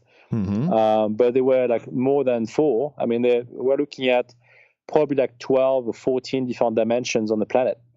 There could be even more than that. But it's hard to fathom when our own consciousness is so limited, when we're so closed up and limited with our human brains. We need to expand our consciousness in order to even understand that. And most of us will not be able to even cope with this without training or without years of being subjected to these beings and realities that do exist. So what are those realities? Well, I mean, I'm talking about potential realities, like, for example, simple things such as the kind of conversation we have today. This conversation could happen on a different dimension with slight changes. It might be very subtle, but it could make the difference between, having a successful interview or not. I mean, it could be day and night. I mean, it could be very different, or it could just be very subtle. And it's part of the different scenarios that are being played out by those beings as well, because there are some of them are like the fifth dimensional beings can understand other dimensions on the planet, and so they play out scenarios that we may not be aware of because we're only aware of, like, let's say, one experience at a time. Some of us can see multiple experiences at a time, and that's still already disturbing when you even face that, because it's so difficult to grasp, to know why this is happening. I'm aware of this, but I'm also aware of that one. So what does it mean? And if you look at it as a computer training, like a computer program, different scenarios being played out at the same time simultaneously with our current life experiences, it's not such a crazy thing to imagine. Well, there we go. And on that note, we're going to head to break here at the bottom of the hour. Sebastien Martin is our guest tonight. We're getting into more alien talk coming up on Spaced Out Radio. Beautiful, beautiful. That one flew by. Yeah, it did. So how's the chat room going? Because I don't see the chat room. It's packed house. people have questions, or is that for the last half an hour? Excuse me. You heard him. If you have questions, Sebastien wants to answer your questions. So when we come back from break here in about 5.5 minutes, start typing your questions in capital letters, and we will get them to Sebastien. How about that? We put out the call. Perfect. We put out the call, man. All right. Good old Sebastien Martin. Right here, everybody, on the mighty SOR. Gosh, I hope they open up that border soon, man. No, I don't think that's going to happen. I need it to happen. I need a Vegas trip, man. I'm dying. I know. I wish that there were some other borders reopening too. Trust me. Yeah, me too, man. Me too. You know, it's actually tough for secret agents too, you know, because they can't travel either. I know. I wonder if they're allowed to collect. I wonder if they're allowed to collect Pogie like the rest of us. Maybe. That's what I want to know. Are secret agents and spies allowed to collect Pogie during this time? Yeah, it's mostly done remotely nowadays. So they just have to work with the digital information more than trying to go places.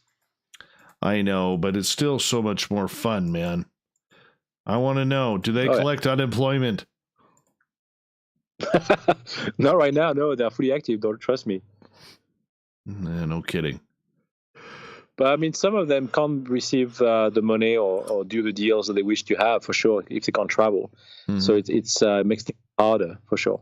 Yeah. I bet.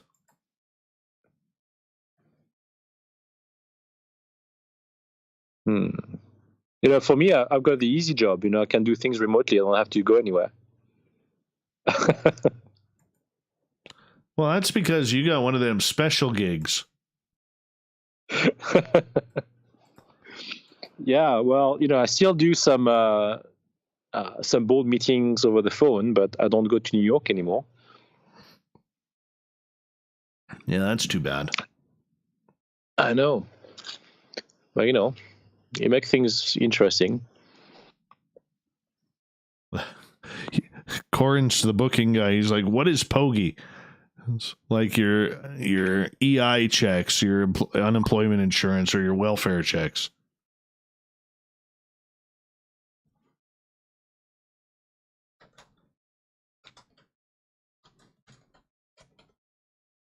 Yeah, unfortunately, I'm not eligible for that, you know, through the business. But you know, I don't have to be, paid for traveling anywhere. I just receive dividends.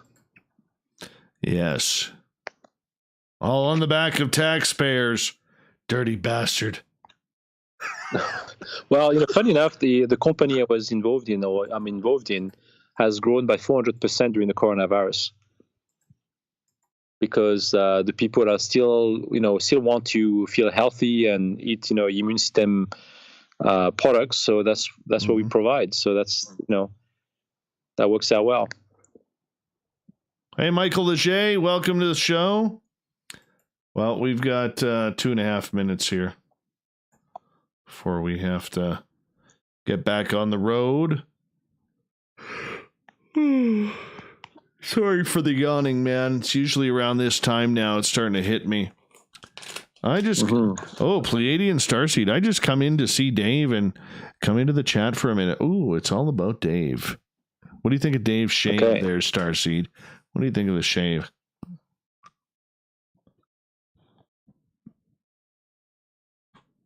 I don't even know who this person is.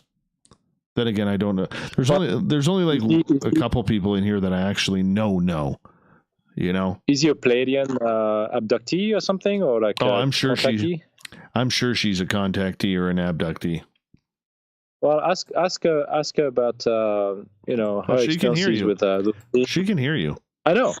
Okay, well, can you maybe tell us what you think about what I just mentioned about the Pleiades? If you can concur, or if you've been privy to this information or not, because I would be curious to know your input on that. Well, let's see if we can find it. Dun, dun, dun.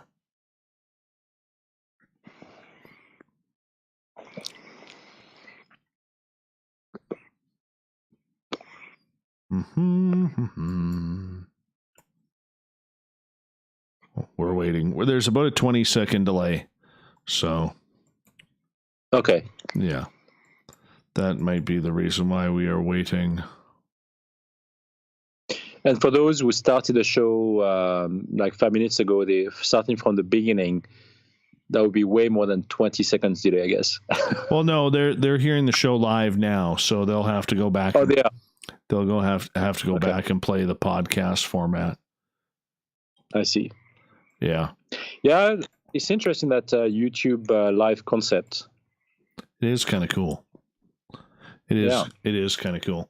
All right. If you're in the chat rooms, make sure you post your questions now, so that way I can read them to Sebastien. And thank you to Grendel and Science Bob for the super chats. Great to have you guys supporting us. Another great way to support us is give us a thumbs up. Hit that subscribe button if you haven't already.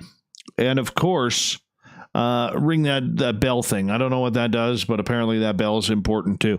So, yeah, we're going to continue on with the show here. Website, spacedoutradio.com. Good stuff there. Good stuff. Go check it on out. So, yeah, we're about 5 seconds away here. Let's hear some rumble. Ooh, rumble. Hi, redheaded Lisa. All right, music's on.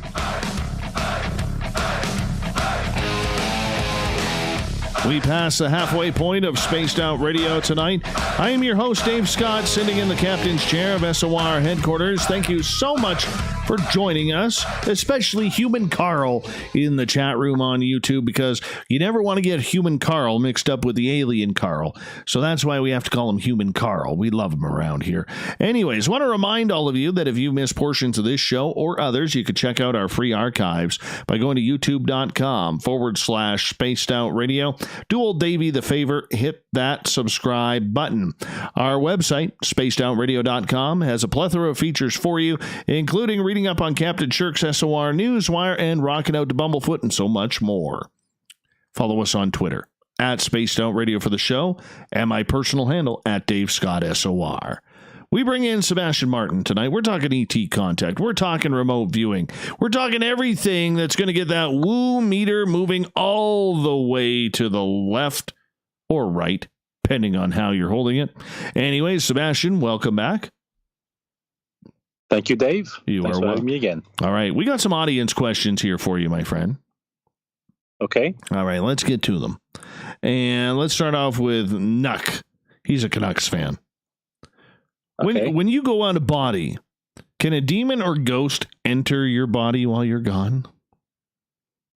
Yes, that's a potential risk that you take when you come out of your body. But again, you can, through learning experiences. And I came out of my body when I was like 14, very vividly. And I was actually subjected to those kind of dark entities and beings that could potentially sever the silver cord that attached your body with your soul, and that you could be lost forever and turn mad or whatever. So that has happened in the past, and it could happen to people who are not careful. When you start becoming enlightened or a bit more educated on the topic, you start realizing that you become a beacon of light for those beings, and it doesn't really matter what beings they are. You still attract their presence because you reach a higher level than the regular human beings. And so it's like going back to kindergarten. You have to realize that you may have a PhD on Earth, but when it concerns the consciousness, you don't know anything, and you just have to learn everything step by step. So sometimes people learn by making mistakes as well, like I did.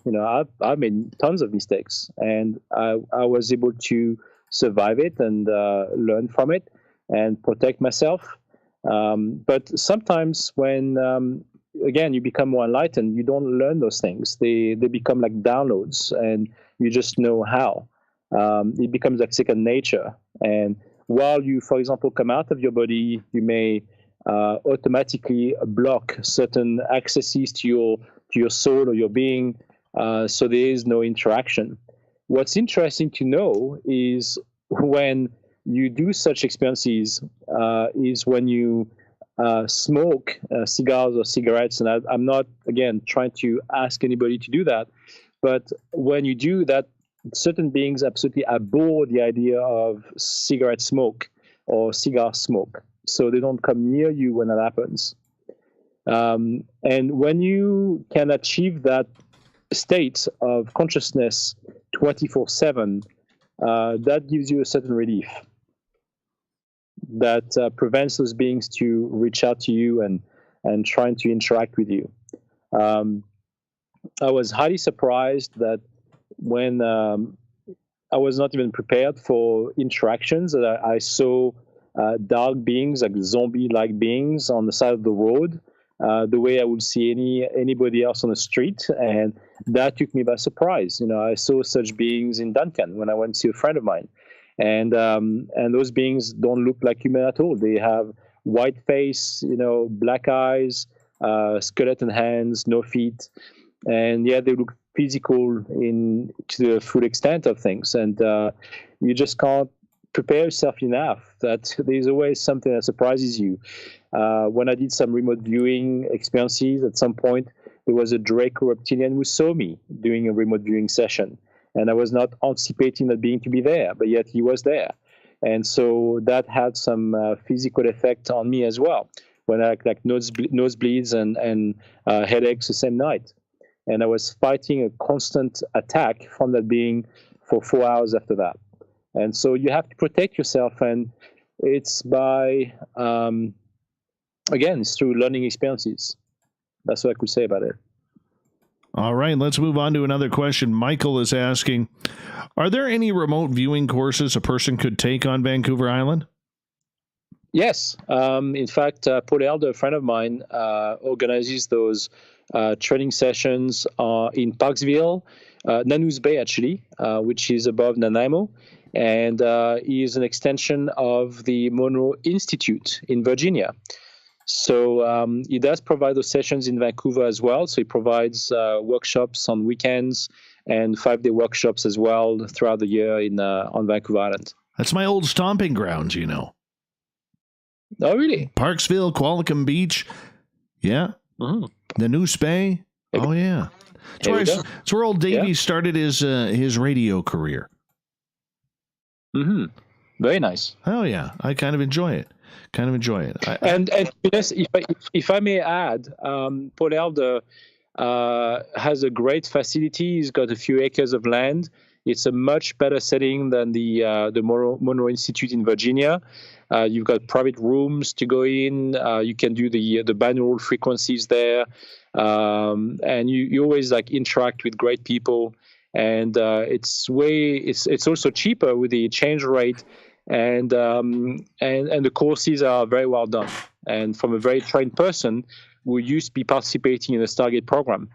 Absolutely. All right, let's go to Big J, who is asking, what's your opinion on Billy Meyer? Well, that's to do with the Pleiadians, I guess, or Pleiadians. Yeah, Billy Myers, is an interesting person.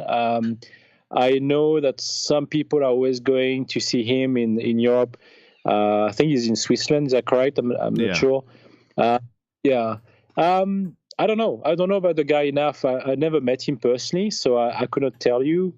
I think it's kind of a cult-like situation, in my opinion, where you have people following him, and they would tell you, only Billy Meyer has met the Pleiadian and no one else can. That's the kind of thing that they would tell you, which is interesting. So I don't know. I think it's a cultish-like system that may have been real in terms of the contact. The pictures I believe he took from those Pleiadian women, Sajay or Sajan, I can't remember the name of them. It may have been real, but I don't know. It's hard to say. I couldn't tell you. All right. If you want me to remote view him, I could say that yes, he had some experiences, but in terms of taking pictures, I don't believe that. All right. That's my take on it. Let's go to Lee A, who is asking, Sebastien, what do you do to protect yourself? That's very interesting. So when I first started having visions, and when I first met my future wife, she said, I don't want you to have those kind of visions around me. I would be afraid of those and all of these things. I've kind of created a Faraday cage around myself for 10 years. So it was very persistent. And that cage kind of disappeared when my wife became pregnant with our daughter, and then all of my visions came back in full force. And that was kind of a big surprise to me, because I just realized that I let my guard down when I became a father. And so now I know better, obviously. I just know different techniques how to protect myself, but it's just by being aware of what's out there that you automatically know how to protect yourself. It's not an actual, technique that you can learn from a book. Even if, I'm sure there are lots of books out there that can teach you many things on protections and, using, Wicca or whatever it is. I mean, I don't know. I don't know. I don't even read enough, or I don't read books like that to protect myself, because I just do it naturally. I'm just aware, and by being aware, that's the protection, all the protection you need, because you can see what's coming. But you have been attacked before. Yes, I have. That's how I've learned. So my Kundalini awakening started in 2011 with my contact, and that allowed me to visualize how my energy level will work. So if my Kundalini energy will go counterclockwise, I knew that something was going off. But then at the same time, I also been attacked through different means with AI. There's so many things. But when I was attacked with AI, for example, and psychic attacks at the same time, then your Kundalini energy will still go clockwise, but very, very slowly. And that's when it becomes very, very difficult. And in my case, I believe that I had allies to help me through it. But there is possibility that your physical body may die through the process. As long as you can get revived, which could happen, then you're okay. So it's hard to understand, but and sounds very crazy. But these are the kind of things I've experienced on multiple levels. And if you don't live in fear, you are very well protected, because it's the fear that pretty much kills you. It happens on Earth with stress and cancer and all of that. So if you basically embrace the experience and rely on the help that's out there, along with your own experiences to protect yourself as a sovereign being, then you'll be fully prepared for what comes. All right, let's move on to Starseed's question. And she is asking, what is a good way to increase your abilities to be more psychic and have more contact with other entities? Well, the first thing I would say to most people would be to be open, without a critical mind, because if you start letting your critical mind take over, then you are doomed to fail. You just have to let it flow, let it happen. And you also have to realize that in that process, you may be subjecting yourself to anything. So you have to be cautious, but at the same time open. So it's a very fine balance to open yourself to entities, because, like I said before, when you start learning about these things, you open yourself up to anything. Therefore, you go back to kindergarten, and like a newborn baby, you just you are so innocent. Anything could happen to you, but you just trust that things will go well. So if you still apply some caution in those steps, then you'll be more prepared in embracing the ET contacts. In all honesty, as human beings, if we had to be wiped out overnight, it could happen anyway. But there are some beings out there that are monitoring everything. And so those beings can, negative ones too, can be subjected to criticisms or sanctions as much as we are on Earth. So you are somehow protected, but if you allow those beings to interact with you freely without caution, then you could be facing issues. Interesting. Okay. Janet is saying, but Sebastien, haven't we all been leaving our bodies during sleep for many years? Yes, very much so.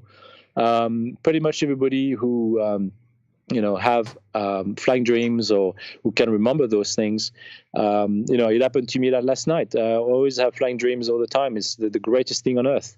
In fact, I was speaking to a very dear friend of mine last night, and as I was just waking up, I just woke up naturally, and then got on my phone, and she was on the other line, and she's actually listening to us right now, and I had this amazing flying dream, and that felt so real that I felt that I could do it as a human being today. Like it felt so vivid that. Oh, where'd you go? I think you're back. There you are. You cut out for a couple seconds there. Oh, okay. So when we leave our bodies every night, sometimes it could just be like a fraction, like above our physical bodies. So we could just rejuvenate ourselves, and our cells can do their thing without the interaction with our soul. That's pretty much why it happens every night, and that happens all the time. All right, back. But for those who are, hello? Yeah, go ahead. Yeah, so for those who are comfortable enough to experience flying dreams and out-of-body experiences, to travel through the universe and seeing, interacting with other beings, then good for them, because I've been doing that since I was a child, and it's the most exhilarating experience you can have. So, and when you can remember it, it's even better. But most of us don't. All right, moving on here, back to Starseed. She is asking, does what you eat affect your ability to astral project? I would say no. Some people will say yes, but personally, I believe that ideally, yes. I think if you eat better, like I would say, if you have like GMO foods and with neuron disruptors and all of that, sure, that you definitely have a direct impact on that. Your DNA will get affected, your soul will get affected. But at the same time, I've met many people who were dying of cancer, and we had training sessions with Joe Dispenza, for example, which you know of, and they basically healed themselves through his methods. So, the physical body doesn't have to be sick to experience something extraordinary. In fact, when you are in that case, in the most vulnerable state, when your physical body is so severely affected that your soul can experience more and you become more connected. So it can happen either way. So I don't believe it's critical to a learning experience to be very, very healthy and super healthy. It helps, but it's not critical. Sebastien Martin is our guest tonight on Spaced Out Radio. Sebastien, question coming from Davey, who says, I have a friend with me now who doesn't believe in the paranormal. Is there anything you can say to help convince him, or is he a lost cause until his own experience? Nobody is a lost cause. I think what you have to realize is everybody has or live on different timeline, and therefore, if we are deemed to be experiencing those experiences today, then that's our timeline. Certain people who are born on Earth have their own karma to follow. There's nothing you can do to change it. You can potentially impact it, but it doesn't mean that it's your role to change that. That's their own journey, and there's nothing you can do to change that. Your presence definitely helps. Sharing your experiences may have a direct impact eventually, but it doesn't mean that your role is to teach them or tell them that they should learn better, because that's not your job to do that. All right. That makes sense. Makes total sense. And let's see where we're going from here as we continue on with our night on Spaced Out Radio. All right, Lisa is asking, what method do people cure themselves, whether it's cancer or other diseases? Well, there are so many different methods. Diet is one thing, like starving the bad cells by just like having a different type of diet, like a sugar-free diet, for example, is helpful. And then there's meditation. There's the Joe Dispenza methods when he was able to help people, and I've known people, very reliable people, doctors, even lawyers, who were dying of cancer, were on the death door. Basically, they had like a few weeks to live, and they were given like a bed to die in the hospital and have their families coming over to say goodbye. And those people just refused and said, no, I'm not willing to accept that. And they came back home and followed different methods, like the Joe Dispenza method. And they heal themselves that way through meditation, intensive meditation. And that's just by, simply coming out of your body and looking at cancer as visualizing. Again, visualizing is very important. I visualize when I remote view. I visualize all the time because it's important to see, like to put things into perspective. And when you visualize cancer and can have a direct impact on it by taking a step back and looking down at it, thinking this is what's sick and that's what needs to be fixed, your mind can have a direct impact on that. Your mind is it's so powerful, and I think that's one of the aspects that could help you with that. And again, I'm not a doctor, and I can't tell people that that's the only method, and different wills. People have different will powers to deal with such diseases, and some give up. Most people are so subjected to negativity and fear all their lives that, and you have to realize that most of these people have been subjected to these diseases and cancer cells because they've been stressed, and it's very hard for them to change their way of thinking. So it takes discipline and a radical change in the way of thinking to achieve such a change in their lives. All right, let's move on. We got about 2 minutes here. I want to see if we can sneak one more in. Gary is wondering, what's your thoughts of people like Corey Good in this field? Well, I think there's enough out there. I mean, the action speaks by themselves. Like with the way he's suing the same people that helped him at the beginning. The guy claims himself to be like a contactee and direct. I don't know. I mean, to me, I think, and I always say that the guy was lying right from the get-go. He stole most of the information from other people. He may have had some experiences of his own, but he just saw like a very lucrative way of making money. And now it's backfiring on him, and he's basically suing, like I said, all the people that helped him.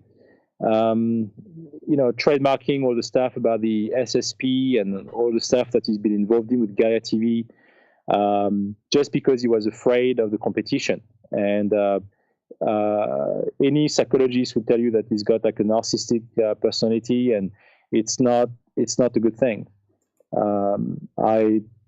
He has tons of followers out there, and that's their choice. Again, it's not my role to say that they should deviate from that choice. That's their life experiences, and that's the way it goes. All right. Good place to end it. Good place to end it, my friend. And we have you for another 30 minutes here on Spaced Out Radio. We know we have a lot more audience questions coming up from our chat room. So if you're new to the show and you want to figure out, hey, how do I get a question to one of old Davey's guests here? What you got to do is you got to go into one of our chat rooms, either on YouTube or Spaced Out Radio on Twitter at # Spaced Out Radio, or join our Space Travelers Club for $5 a month, whatever it may be. That's what you got to do. So let's get to it. Get your questions in. Half an hour left with Sebastien Martin. Then we get to the SOR Newswire and the Thought of the Dave. Hour 3 coming up next on the mighty SOR. All right, buddy. That's awesome. We're doing good. We doing good Great. tonight. I'm just going to run my dogs outside one final time here. I'll be right back, okay? Sounds good. Hello, space travelers. It's me again, Carl. Don't forget to join the Space Travelers Club for just $5 a month and follow Spaced Out Radio on Twitter at Spaced Out Radio. Our Instagram, Dave Scott SOR. Our Facebook page is Spaced Out Radio Show. Our archives are free at youtube.com/Spaced Out Radio. Come woo it up with Spaced Out Radio today. Bye!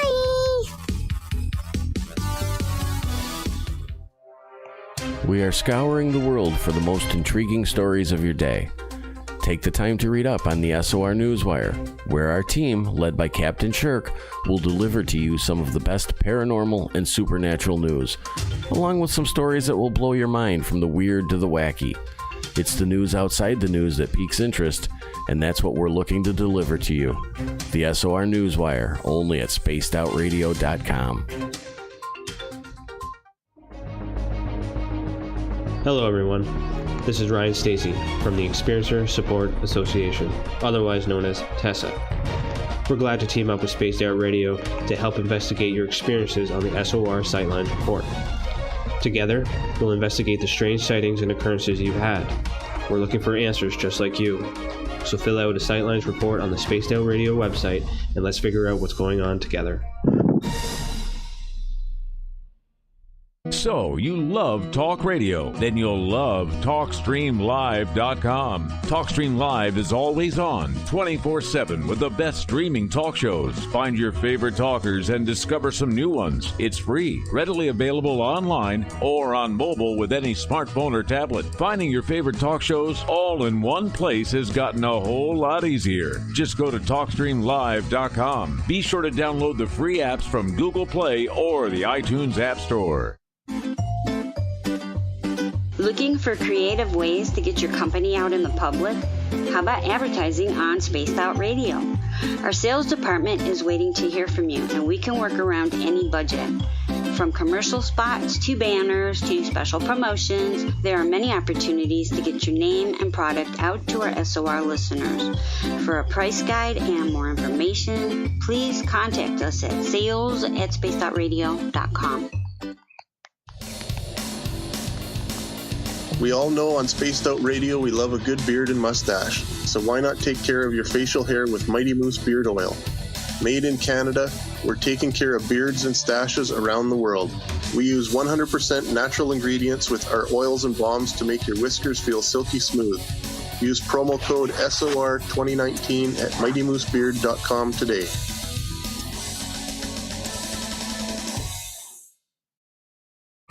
We're adding to the entertainment online for Spaced Out Radio. I'm Amber Beckrud, and I want to invite you to subscribe to our YouTube channel and check out Cryptid Tales, where I will take you on a journey into some of the strangest legends and lore from around the world, relaying the stories to you of the strange creatures and experiences that people have had throughout time. You can find Cryptid Tales at youtube.com/Spaced Out Radio. And while you're there, don't forget to check out our free archives and leave a comment. See you there.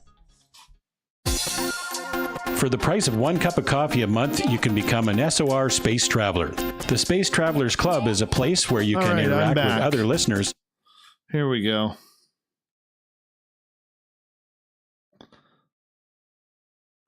Where am I here?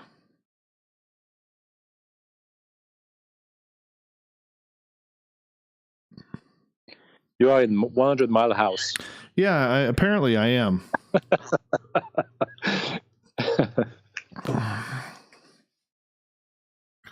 Oh, just sending out a tweet here.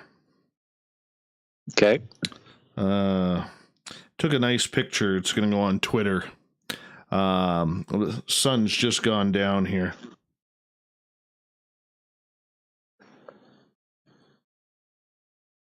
I love this time of year, man. Yeah, me too. Spring is my favorite season.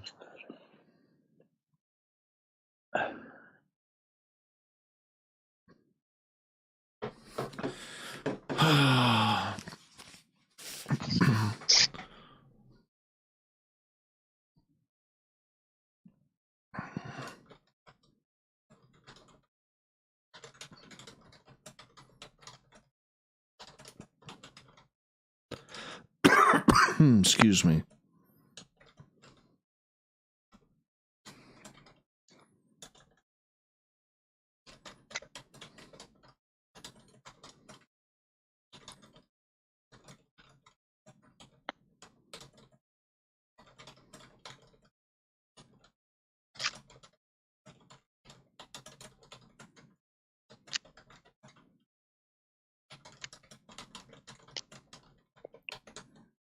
You can probably hear the frogs in the background.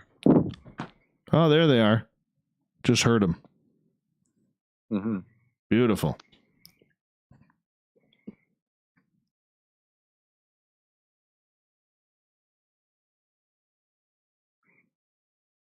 We had a black bear on the loose the other day, apparently.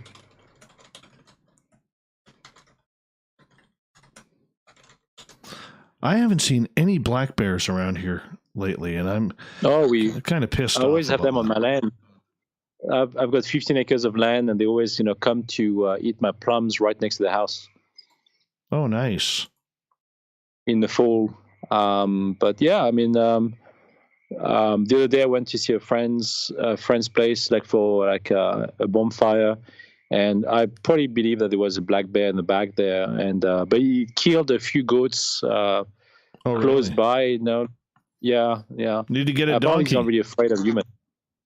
I don't have a donkey, no. You need to get a donkey or a llama or an alpaca.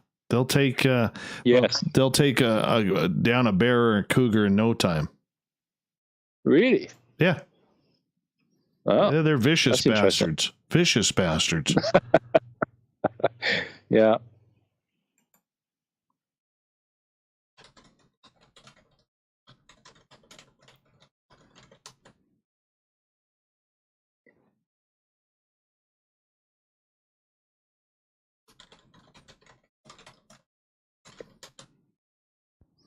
All right, we're just about to kick things off here. Let's get ready to go. We got about 10 seconds here. Out Saturday nights right here at Here we go, my friend. Music is on. Would you like to connect with us? Head to spacedoutradio.com for all your latest show info. Now, back to Dave Scott and SOR. Third and final hour of Spaced Out Radio is underway tonight. I am your host, Dave Scott. I appreciate you all tuning on in. Hi to everyone listening in on our terrestrial affiliates around North America and on the digital side on Revolution Radio and TalkStream Live. Remember, all of our archives are free for you at youtube.com/Spaced Out Radio. Just do me the favor, hit that subscribe button. The Desert Clam has set the password for tonight in the SOR Space Travelers Club. Estiferous.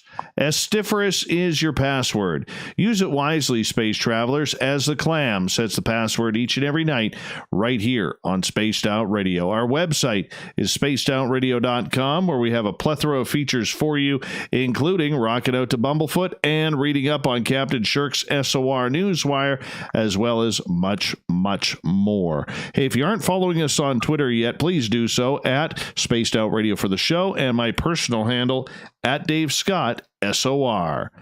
For the final time tonight, we introduce our good friend Sebastien Martin. He's a remote viewer. He's an ET contactee, and we're taking your questions right now on this fantastic subject that we call... What do we call this, Sebastian? I don't even know. Let's just call it remote viewing, talking to aliens, and just a bunch of weird woo. How about that? Does that work for you? Sure. Perfect. That works fine. Perfect. Titus is asking a question right out of the hop here. He's asking, have you ever met Major Ed Dames? No, I never met him personally. What do you think of his work?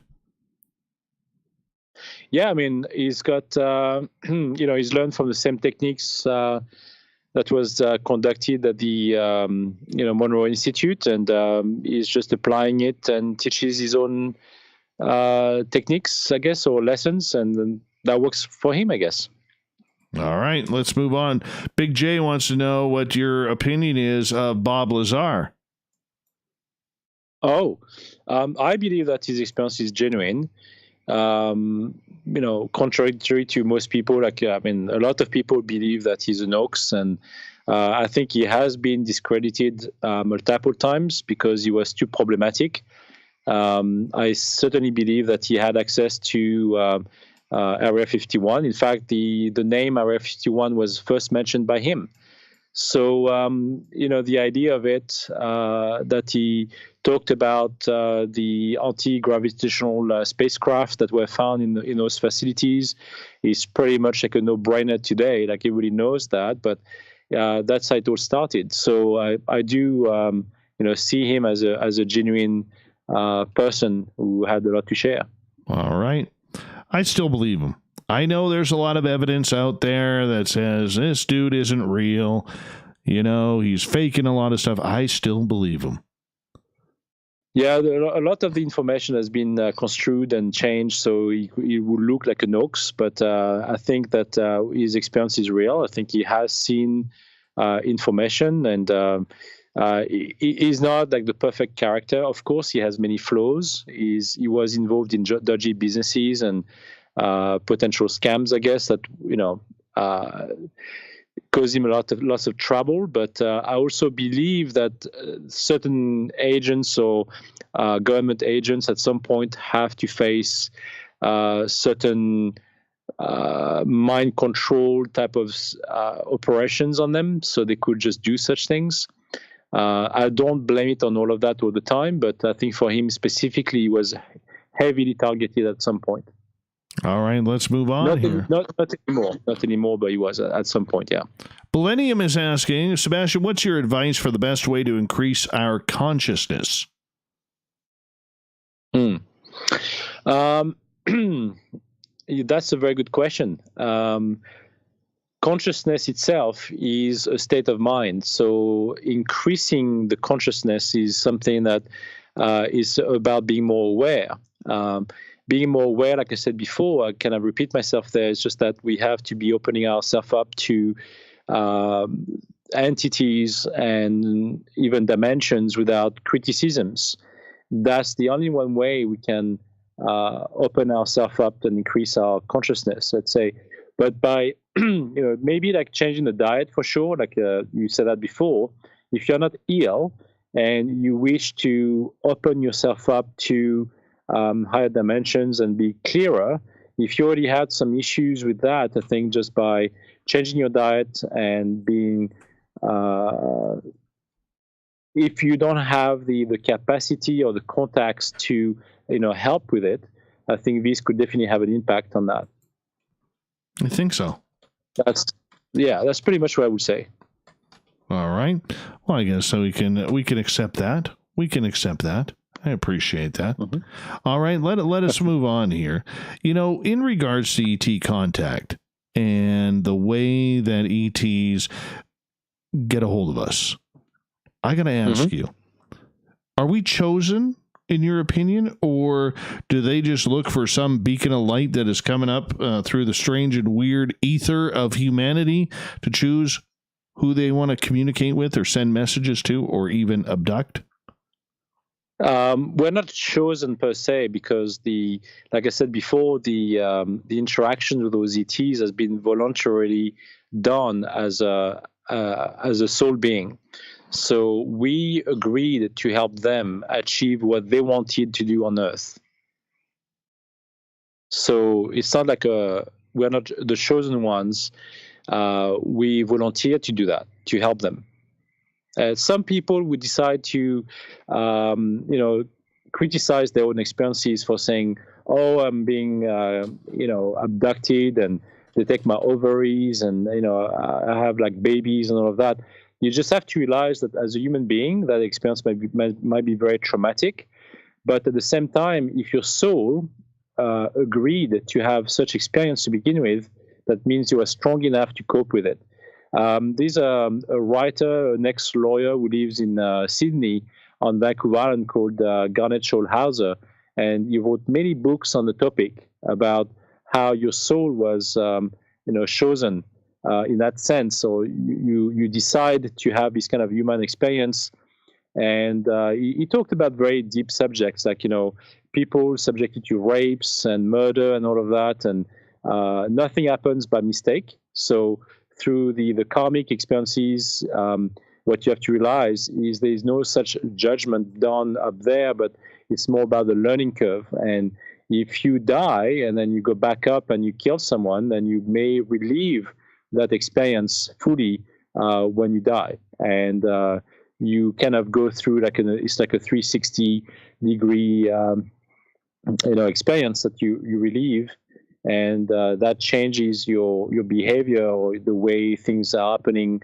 on a soul level.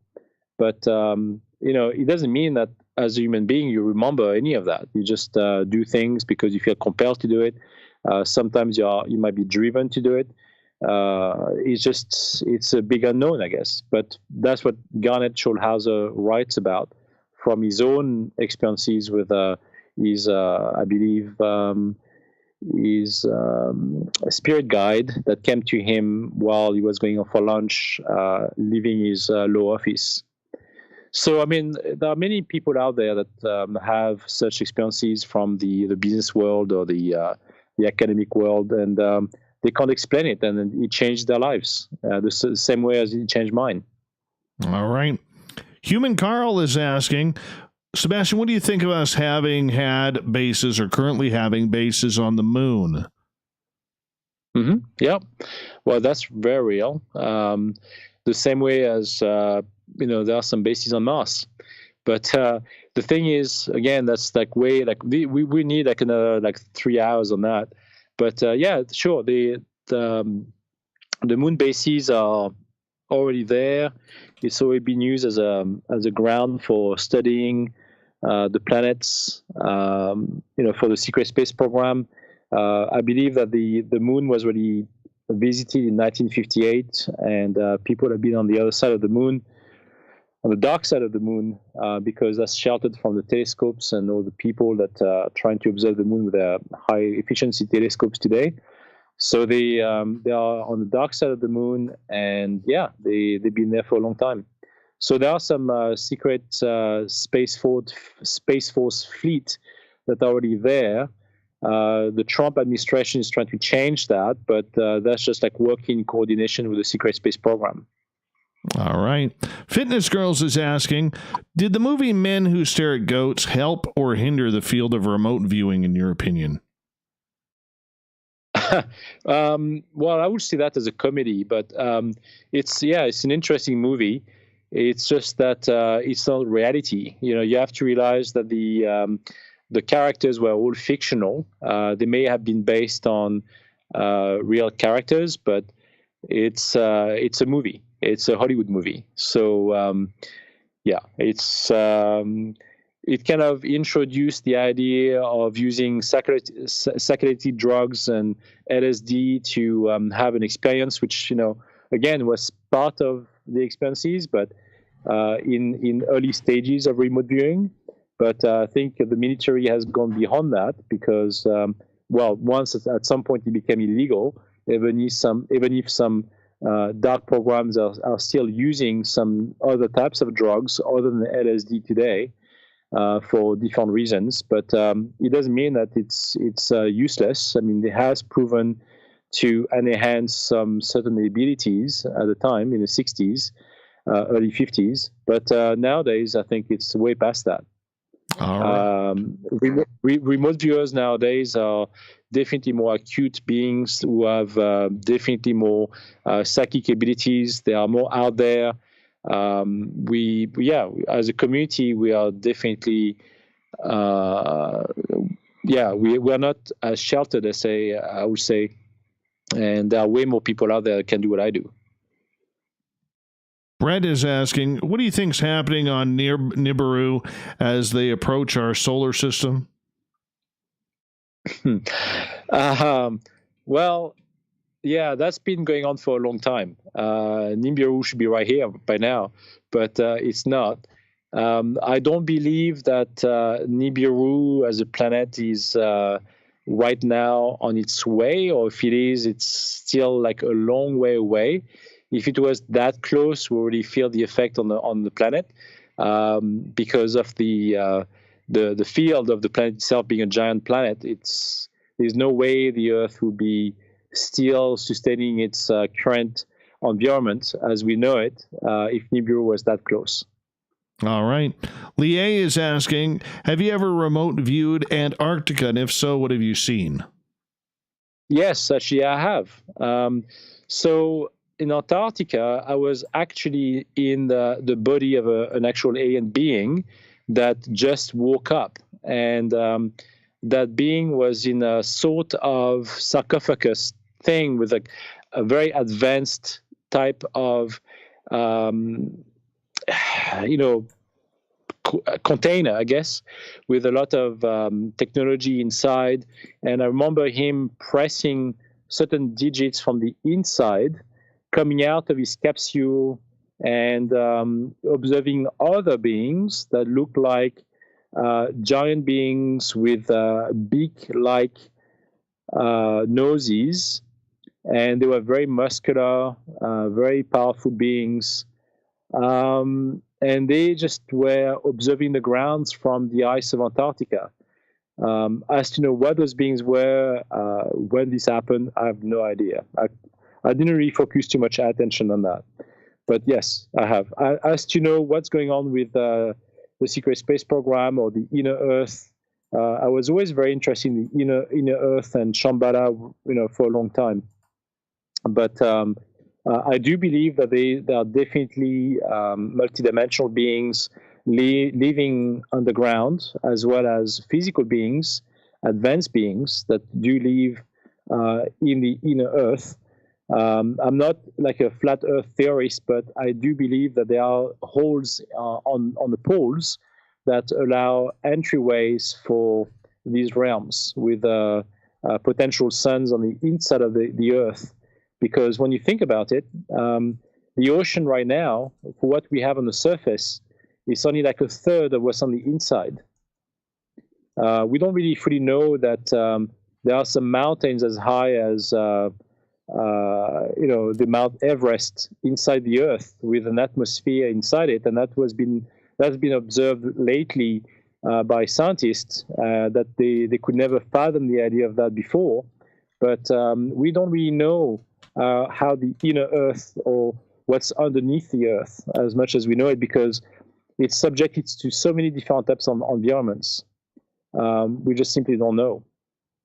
But as to know if there were some beings, the Hopi Indians believe that there were some lizard beings underground living there. They were, some were benevolent, some were malevolent. Many races on the planet in history have talked about beings living underground that were very highly intelligent, and they were there before us as human beings. So I would not disqualify that story, because I believe it's very genuine. Mm-hmm. Sebastien Martin is our guest tonight on Spaced Out Radio. Sebastien, there's a lot of people who say they can't astral travel or remote view certain parts of the world, like Antarctica, like Area 51, places like that, even around the Pentagon. Have you struggled in those areas as well? No, I never struggled, but I've been there, yeah. I've been to White Sands, and I've been to different places. There are some places in New Mexico, Utah, like Area 52. There are some places where are hiding aliens underground in prison cells with high securities, and are learning from those beings. I've seen that. I remote viewed all of these beings, all of these places, and the way they deliver food to them, and how they use different types of technologies. Yeah, I mean, all of that is very real. And plus, I've been involved with people who actually worked in those facilities too, so I know these places are definitely genuine. All right, let's get to Nicole's question here, who says I don't smile enough on our YouTube camera. Ouch. Anyways, Are you on camera? I am on camera on YouTube, yes. Oh. Yeah. Do you want me to be on camera? No, because I only have that audio setting set up. And you're way better looking than me, and I don't need to be shamed here for, Trying to get past on a solid 5.3 on the look scale here. All right. Nicole is asking, what are your thoughts, Sebastien, on physical mediumship? Yeah, I mean, that's real. I mean, mediumship is people who can interact with either ET beings or the multidimensional beings or spirits. It's so vast. I mean, mediums can access so many different levels. Sometimes even hard to detect or differentiate because they all kind of look the same, but you have a different feel. I mean, I can do the same thing. I just don't do it because that's not my line of work, but I can certainly interact with beings and spirits. It's just that they have a different type of energy. And the alien beings definitely have a very different, more dense energy, I would say, than the light beings of the spirit world that have detached themselves from their physical bodies. And some of them are also more lost. So there's definitely more of a sense of despair or, I would say, like unknown. And they simply don't know what to do with themselves. And they are lost, in this dimension or in between. And they just want to escape. They want to leave. So I have helped in the past with some beings like that, trying to send them to the light. I've done it for friends who had their places riddled with poltergeist or spirits. I don't make a living off that. I never charge for any of that. I just do it for fun. But yeah, I think the interaction with the spirit guides is also very different because they're already realized beings in the higher realms, and so you can certainly interact with those beings. They have a much clearer conscience, I guess. For the ET beings, it's very different. They are more curious, so you can feel that. That's the density aspect, the dense aspect of things that I felt with them.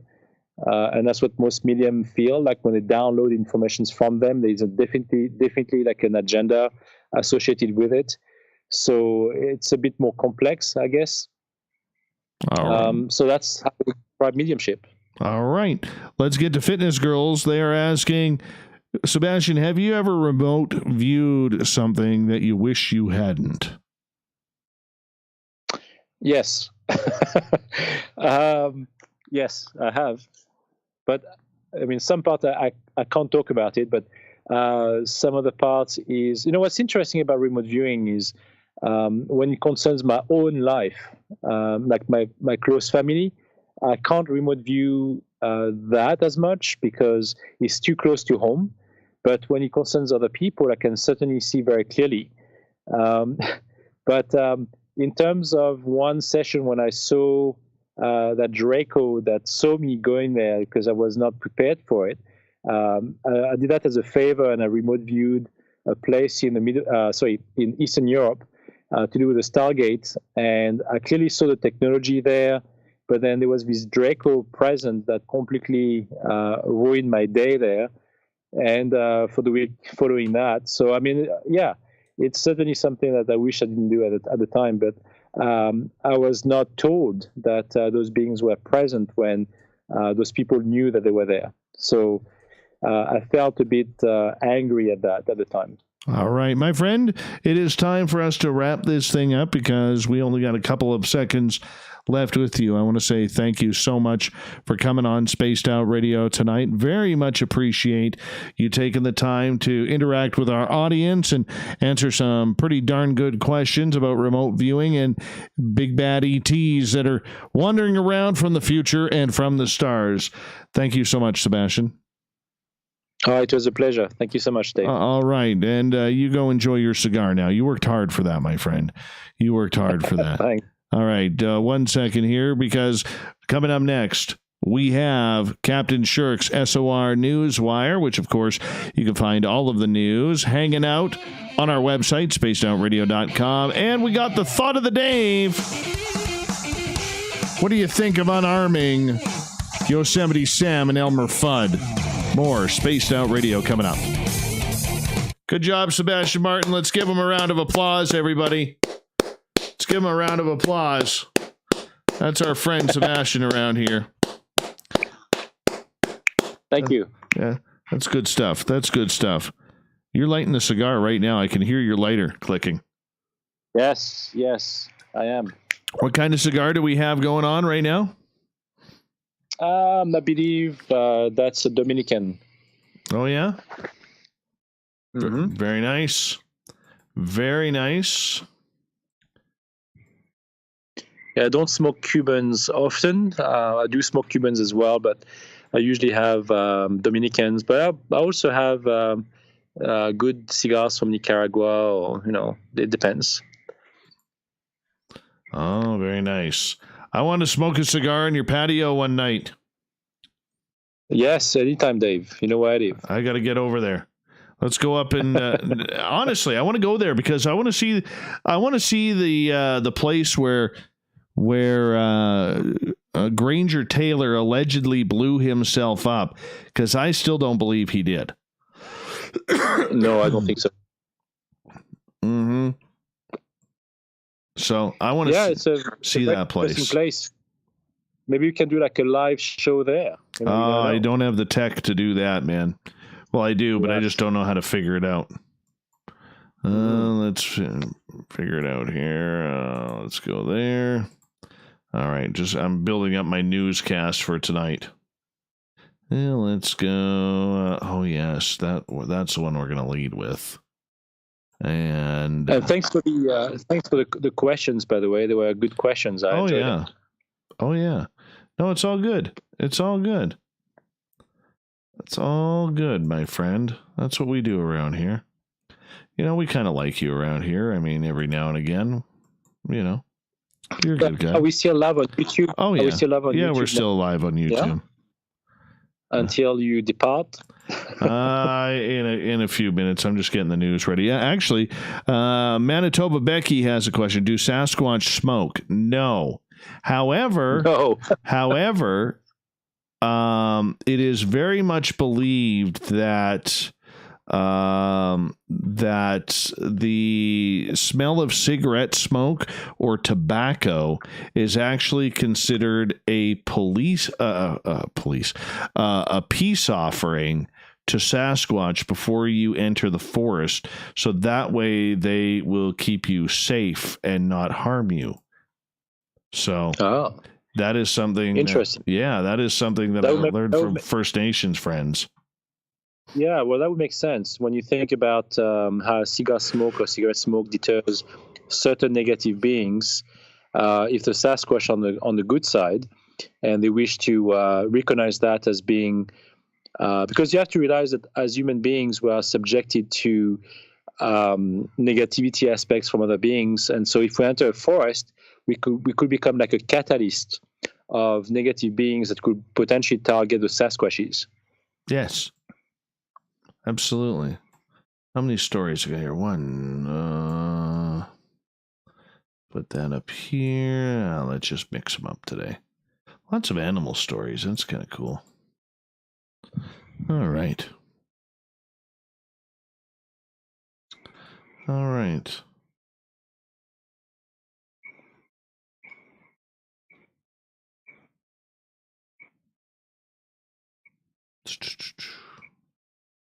All right.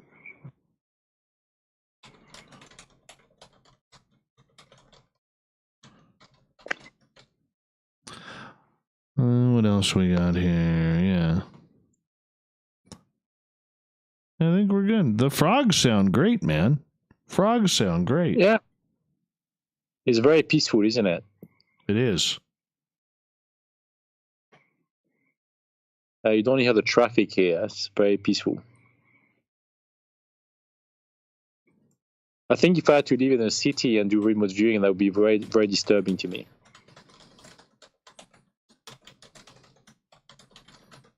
Oh, yeah. I got one bird outside right now that is she's going nuts. I don't know if she lost her partner or her nest got robbed or what have you, but she's been going nuts out there for about 2 hours. This is a second night in a row. I went to my veggie garden today and for dinner and to try to grab some parsley, and then there was my cat on the ground, and she was right next to like a baby bird. Like the bird was like laying on the ground, just tiny, and she didn't even touch it. She just like stayed next to it. So I grabbed it, brought it back home so my kids could see it. And then eventually I gave him some water with my finger, and he drank it. And then I left him in the middle of a tree in a made-up nest that I made for it. And then it started like chirping, and its mother just came around, and then he just flew back with her. That was a magical moment. 1 second here.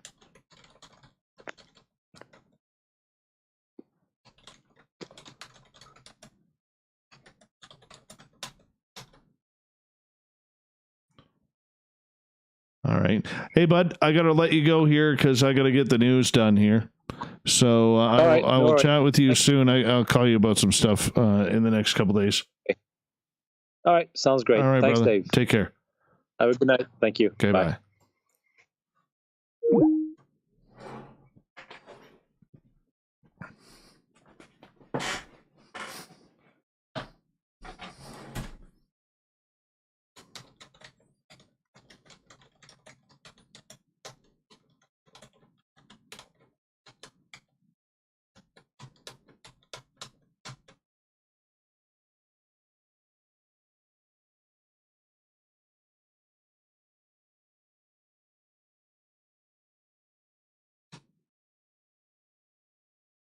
All right, here we go.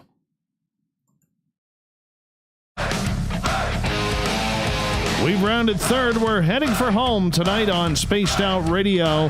I am your host, Dave Scott, sitting in the captain's chair of SOR headquarters. Thank you so much for joining us. Really appreciate you taking the time. Special thanks to everybody who has tuned us on in all over the world, wherever you are. Reminder, you could check out our free archives by going to youtube.com/Spaced Out Radio. Just do me the favor, hit that subscribe button. Our website is spacedoutradio.com, where we get to a plethora of features for you, including rocking out to Bumblefoot and reading up on the SOR Newswire and much more.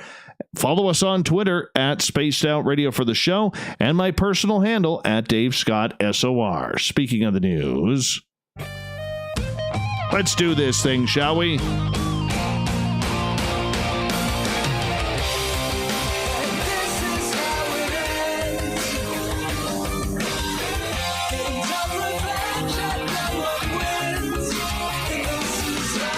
The news is always changing, which is why we bring you the SOR Newswire at the back end of every show, where we get to the weird, the strange, the wacky, and sometimes the downright awesome.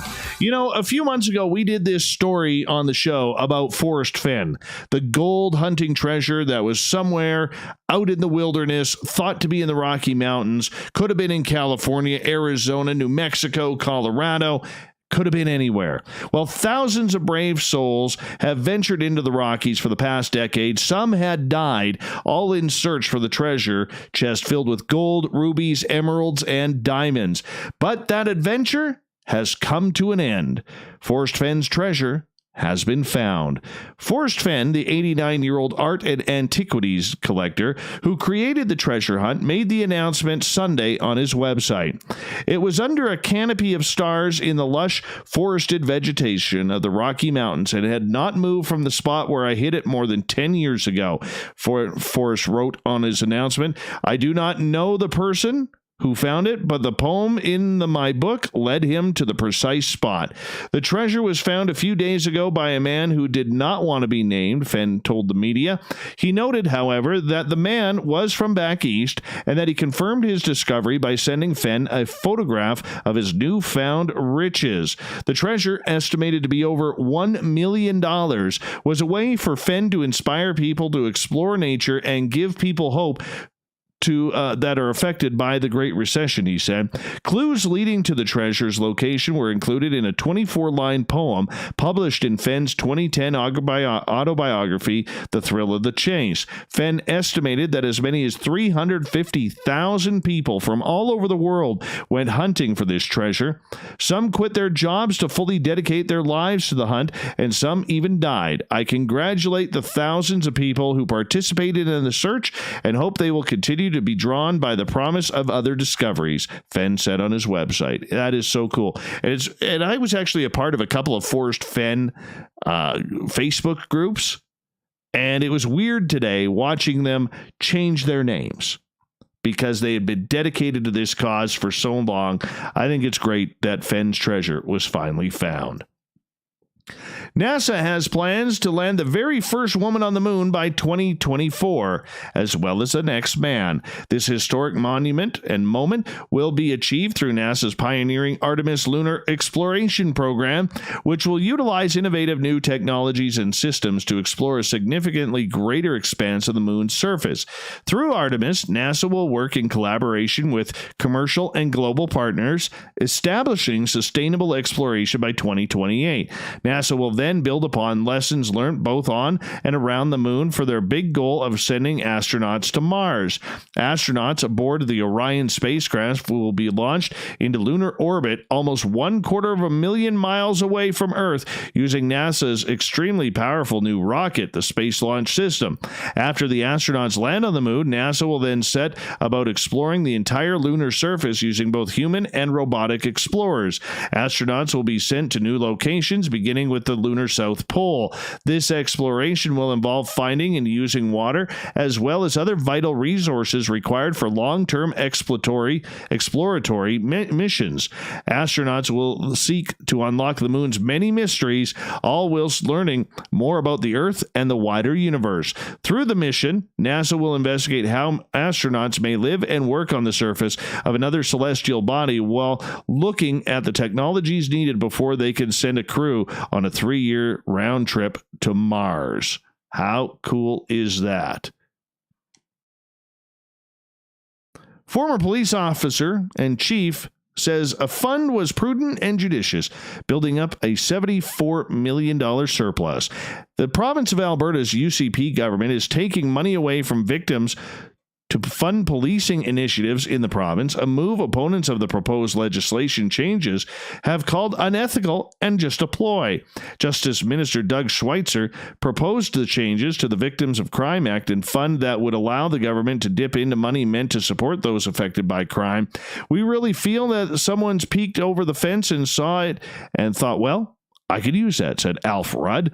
Rudd is a former police chief in 2 different Alberta jurisdictions and the president of the Alberta Police-Based Victims Services Association, which represents 70 programs across the province.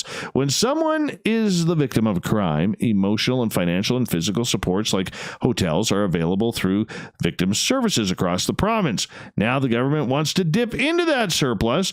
Money for the fund comes from provincial fine charges imposed following convictions with objective to help crime victims through financial release and support systems. It's a conflict, he says. It seems to create a financial incentive, or at least the appearance that there is a financial benefit to the prosecution and to the police to make sure that the cases end in convictions. Yeah, moving on here. Moving on. A panda bear at the Copenhagen Zoo in Denmark escaped from its enclosure Monday morning after it was found wandering loose in the facility's garden. Of course, where's a panda bear going to go? 7-year-old male panda Jing Ear was found by a janitor in the zoo's garden early Monday and was recaptured by zoo staff using a tranquilizer dart. Bent Holst, scientific director at Copenhagen Zoo, said security camera footage showed the bear climbing a pole and making its way past an electrified fence surrounding the panda enclosure, which was built before the animal's arrival in 2019. The panda was not injured. That's good. And they are now sealing up what they need to seal up. Oh, yeah. So, I don't know. Let's move on. Yep, another great white shark killing. You know how I feel about this. A 60-year-old surfer is dead after being killed by a 10-foot great white shark off the coast of Australia. Yeah, the man received a bite to the back of his thigh and was brought to shore by other surfers who had fought off the shark, but he just didn't make it. The victim, from Tugun, just over the state border of Queensland, received first aid but died on the beach. A shark biologist assessed photographs and confirmed a white shark was responsible for the fatal attack. No kidding. New South Wales ambulance said it was a dreadful situation. When you get a call to attend a shark attack, you never really know the full extent of the damage until you get on the scene. They did everything they could to try and save his life, but despite their best efforts, were unable to do so. Nearby beaches were cleared of swimmers and surfers and will remain closed for 24 hours. Stuart Gonzel, a resident of the area, had just arrived at the beach and when he saw the fatal attack. We came down, we hadn't got in the water, and police were immediately hauling people in. We found out there was a fatal shark attack, and we're going to go in, but not now. It's the third fatal shark attack in Australia this year. Of course there is. That's what happens when you play in someone else's aquarium. It's easy. You don't have to go play in the ocean. There's big things in there. Big things that want to bite and harm and maim and destroy. I'm telling you, it's just not right. Just not right. Here's a cool one. Providing a remarkable peek into the dietary habits of a 110-million-year-old nodosaur, a team of paleontologists from the Royal Tyrrell Museum of Paleontology, Brandon University, and the University of Saskatchewan have revealed stomach contents representing the armored dinosaur's final meal of fern leaf fragments and various plant fossils preserved right down to the cells. This one-ton type of ankylosaur, officially known as, I'm not going to pronounce it because I will butcher it, was first discovered back in 2011 during mining operations near Fort McMurray, Alberta. Mummified in the thick mud of the ancient sea, the fossil was found upside down and in pristine condition for a creature that once roamed the dense primeval forests of North America in the middle of the Cretaceous period. Followed by a meticulous 6-year excavation and restoration of its intact skin and bones by the museum technician Mark Mitchell, the spiky nodosaur was put in on display in the Museum of Paleontology in Alberta in 2017.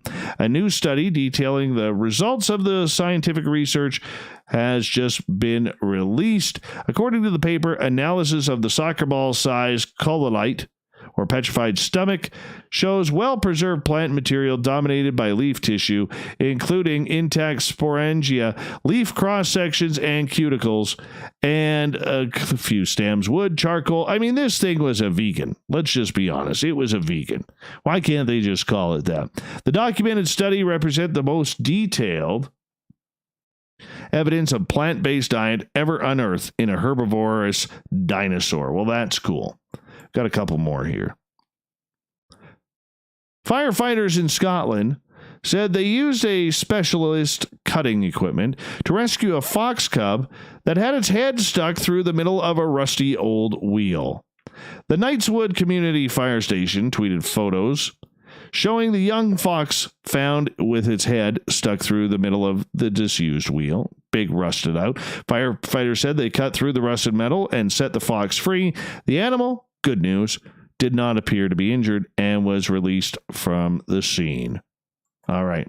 This one, I don't know. This one's got me fired up. Really, really fired up. I want to spend some time on this. Elmer Fudd and Yosemite Sam will be sporting different looks in the Looney Tunes cartoons that launched on the new streaming service HBO Max. While their outfits remain the same, both will no longer carry guns. The cartoons will have plenty of sticks of Acme Dynamite and cartoon violence because, you know, we're not allowed to have guns, but we can promote IEDs. But Elmer Fudd will no longer carry his oversized hunting rifle, and Sam will not have his pistols. How do you have a hunter without a gun and a cranky Wild West cowboy without his pistols? We're not doing guns, executive producer and showrunner Peter Braungart said in an interview with the New York Times, but we can do cartoony violence. Yeah, because TNT, the Acme stuff, all that was kind of grandfathered in. So we could blow stuff up, but we can't shoot guns. In a short titled Dynamite Dance, Fudd uses now a scythe as he chases his nemesis Bugs Bunny. The Wascally Wabbit responds by using explosives to blow Fudd up multiple times. No danger in that, right? No mention is made whether or not that the guns being removed was a response to gun violence and school shootings in the U.S. Warner Brothers owns the company. Okay, I'm going to say this. I don't usually get political.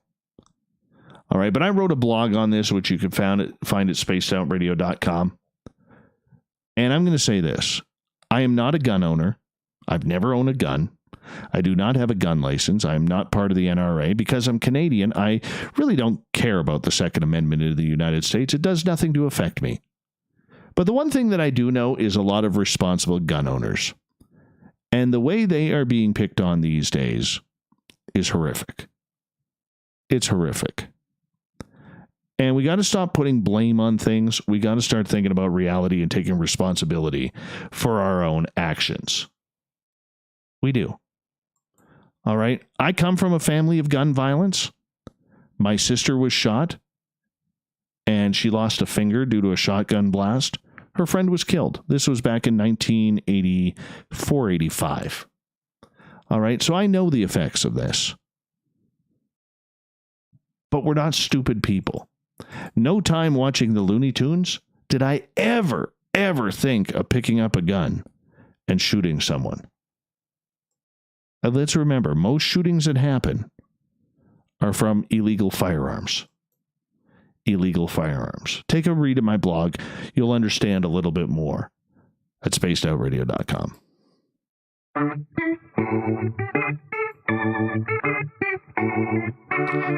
By the way, Yosemite Sam and Elmer Fudd, literally the worst shots next to the stormtroopers. Thought of the Dave happens every night at this time, where we ask a question on our Facebook and Twitter pages, then read your responses on the air, because we love the audience participation around here. What's your thoughts on Warner Brothers stripping Elmer Fudd and Yosemite Sam of their guns? Derek going nuts with a Tasmanian devil gif. They did what? Shanna. Steven Spielberg regretted replacing the guns in E.T. with walkie-talkies and ended up using the gun version for the Blu-ray release. I think the original version should have been left alone, otherwise people start talking about the Mandela effect. Nathan, it's BS. I'm not happy to hear that at all. Marty, both Elmer and Yosemite are terribly bad shots. They should get some gun training before they get their guns back. And I'm not sure about the clown tonight, Marty. Not sure. It looks a little weird. Mr. Skeptic, the golden age of Warner Brothers cartoons ended around 1960-ish. I don't care what they do now. It's a different animal. We'll always have the old stuff. It will never go away. The more they foul up the new production, the more enjoyable the classics become. Jay says it's completely ridiculous. Alcatraz Juan, it's more of the left indoctrination of children. Do you really want to go there? Audra, I hadn't heard this yet, but it seems unnecessary. As a kid, I thought Elmer Fudd should give up and Yosemite Sam was crazy. We all knew that not what you do with guns. I say stop the remakes, then we won't have to worry about changing our classic cartoons. Antisocial Moth. Oh yeah, fictional characters are so dangerous. Then again, deities in books? Oh, never mind. Christoph. This is just wrong. It detracts from the show. Chip, where does it stop? Next thing you know, A&E is going to strip me of my scarf. Hashtag Scarfgate. Lynn, it's ridiculous. Elmer Fudd always missed anyways. It's cartoons. They make you laugh. Something in short supply of these days. Brett, hide Marvin's ray gun. Next, they will be putting the Acme Co. out of business. Wile E. Coyote won't be able to get his dynamite cannons and rockets, but Roadrunner will still have his magic tunnel paint. Jason, one word, Greed. They're afraid of losing money with a controversial product, so they believe removing the guns will help their bottom line. Having said that, I don't think guns belong in children's cartoons, but trying to erase this past is a misguided effort. Okay, I agree with that comment, but I'm going to add to this. What about dynamite? What about dynamite? What about TNT? So we're allowed to teach our kids how to build IEDs. Yes, I'm being a little bit over-exaggerative. But we're not allowed to shoot a gun, which is very legal to do in North America. Just saying. Scott calls it pathetic. John says, seriously? Susan, it's 2020. Everything gets taken too seriously. Scott, doesn't matter. The classics are way better. Denise, it's a ridiculous decision. Kent calls BS. Joyce, how are they going to hunt without a gun? Well, apparently he carries a scythe now, because every hunter out there going for bears and deer and everything like that, if you're into that sort of thing, carries a scythe with them. Kim, life has changed. Roll with it, or the things you hang on to can pull you down. Joel, they're Americans and they have their rights. Second Amendment carries over in Looney Tune land too. They have to protect their freedom from Marvin, which brings up a good point. So does Marvin the Martian get to keep his laser pistol? I mean, let's be honest. That guy's been actively trying to destroy the Earth for quite some time now. What are they going to use for protection? Obviously, Duck Dodgers was always a hit or miss option. John Greenwald from the Black Vault. The world has gone mad. No guns, but dynamite in the mouth is perfectly fine. Tim, Warner Brothers should stick to making their classic indie films with the likes of Farrelly or the Farrelly or Coen brothers. Kurt calls it dumb. Jeanette, I think they moved to Canada. Robert calls it ridiculous. John says leave it. Elmer doesn't know how to use it anyways. Chris, downright dumb. Catherine, if that's going to save society, let's all pull video games where humans hunt humans and steal cars and hypersexuality of women. Corey gets the final word tonight. Everything's become too PC these days. There was nothing wrong with it when I was growing up, but now all of a sudden it's an issue. This is just ridiculous. Thank you for everybody participating in the Thought of the Dave. We will do it all again tomorrow on our Facebook and Twitter pages. So make sure you respond, because we want to read your responses on the air as well. So thank you for that. Thank you to Captain Shirk for an awesome SOR Newswire. And of course to Sebastien Martin for coming in to talk about aliens and remote viewing. We got Mr. Ron Bumblefoot Thaw rocking in the background with Little Brother is Watching. Bumblefoot is the official music of Spaced Out Radio, rocking us in and out of every single show. Get your horns up for the guitar god himself. Special thanks to everybody listening in at home, in your cars, at work, wherever you may be. Thank you to everyone participating in our chat rooms on Spreaker, YouTube, LGAB, Revolution Radio, Facebook, the Space Travelers Club on our website, and on Twitter, to all the snarkers and snarkettes hanging out, posting their comments at hashtag Spaced Out Radio. You were a lot of fun tonight.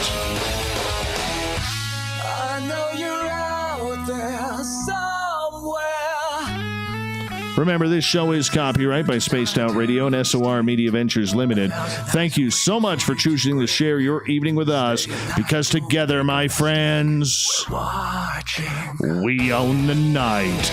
Mr. Bumblefoot, we need a favor. We need you to take us home.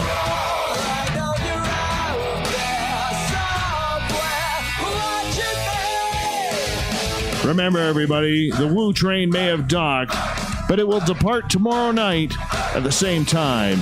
Your ticket never expires. Your seat is always available. Come ride the Woo with us. We'll be waiting for you. Good night.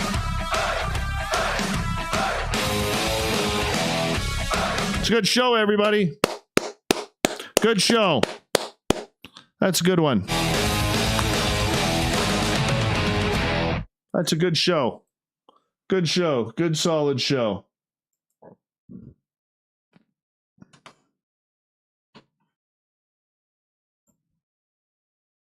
Fucking idiots at Warner Brothers. I don't like that stuff. Don't like it at all. I don't like it, I tell you. Don't like it.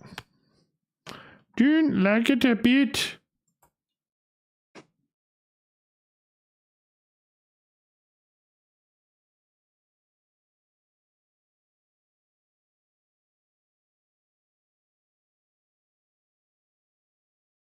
I don't like it a bit.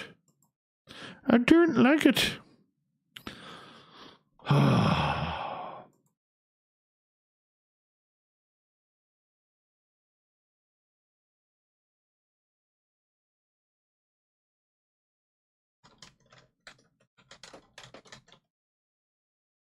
Thank you, guys. Thank you. I'm sorry, but that whole thing with the Looney Tunes just really pissed me off. Really pissed me off. You know? I'll tell you what's done damage. The Disney Channel has done damage. And let me tell you why. Let me tell you why. All right? I don't know when the last time you saw a Disney show was. Okay? But basically, this is the gist of every Disney show. That once you become an adult, you're really stupid. And you become really dumb. And you become really, really ignorant with everything that is going on. And the only people who have answers and the only people who are smart are children. All right? And I'm sorry, I wasn't brought up that way. I was not brought up that way, and I'm sure none of you were brought up that way. And I realize, we're preaching to a small crowd here and everything like that. But when I see the stupidity that, you're going to allow a cartoon character to stick dynamite in the play with dynamite, but you don't allow these creatures or these cartoon characters, pardon me, to play with guns. It's ridiculous. It's ridiculous. It's bullshit. Okay? Look at Grand Theft Auto. Look at Call of Duty. Seriously. You could get laid in Call of Duty. There's young kids like 12, 13, 14 years old, or not Call of Duty, but Grand Theft Auto. There's young kids like 12, 13, 14 years old playing that game, maybe even younger. I don't know. It depends on what a parent says and does. Okay? Who are playing that game, and you could get laid in that game. Now, that's nothing against getting laid. It can be fun. But for a 12-year-old, they don't need to be seeing that. Okay? They don't need to be seeing that at all. It's bullshit. Do you know what I'm saying? It's absolute bullshit.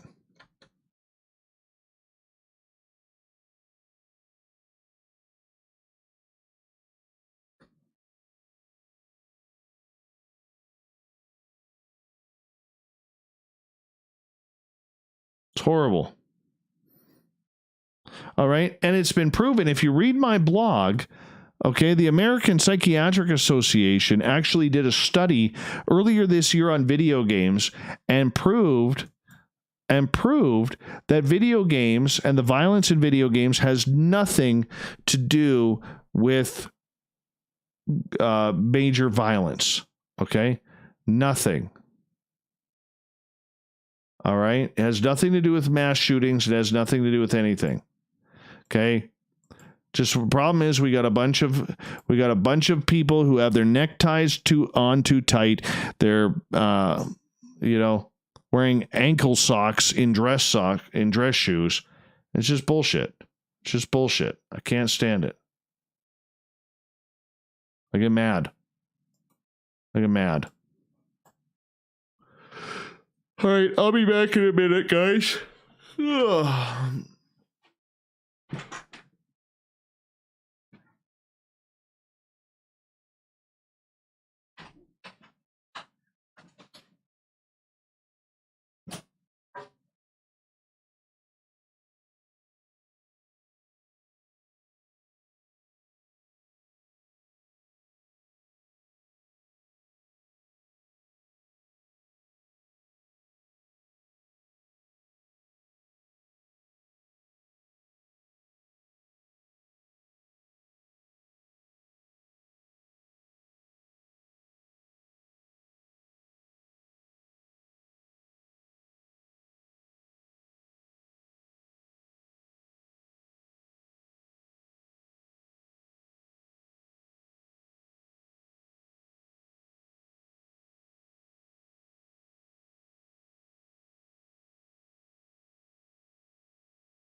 Anyways, I'm back. So anyways, that's my rant for the day. It's getting ridiculous out there. Look, I'm all for things changing, okay? I'm totally all for things changing and for the better. But when we were making useless changes for the sake of useless changes, I got an issue with that. That's why I don't coach hockey anymore.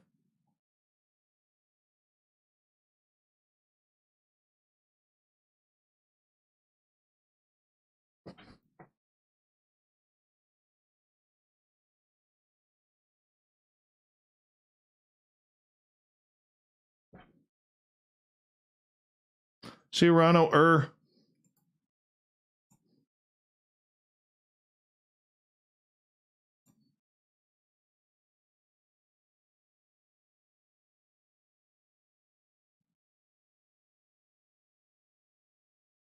Now I gotta find this stupid thing.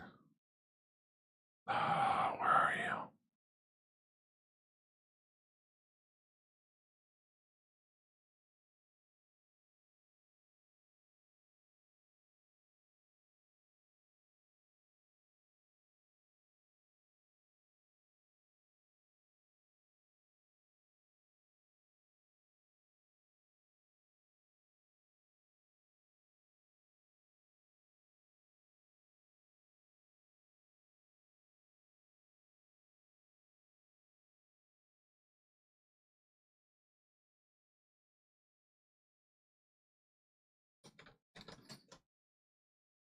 You know, the stupid part about it is, like, I just don't get it. Like, well, how do you allow dynamite? How do you allow dynamite and TNT and allow them to blow each other up? But, you know, I mean, because let's face it, unfortunately in this world, there are certain countries out there who don't give a shit about children, who are allowing children to blow themselves up for all in the sake of whatever it may be, whatever their cause may be. Okay?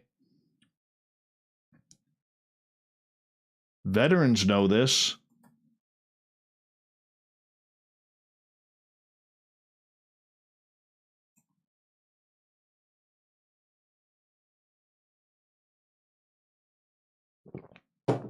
So it's okay to allow your children to blow things up, but heaven forbid. I don't know. I gotta drop it. And I'm not even a gun owner.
Don't get it.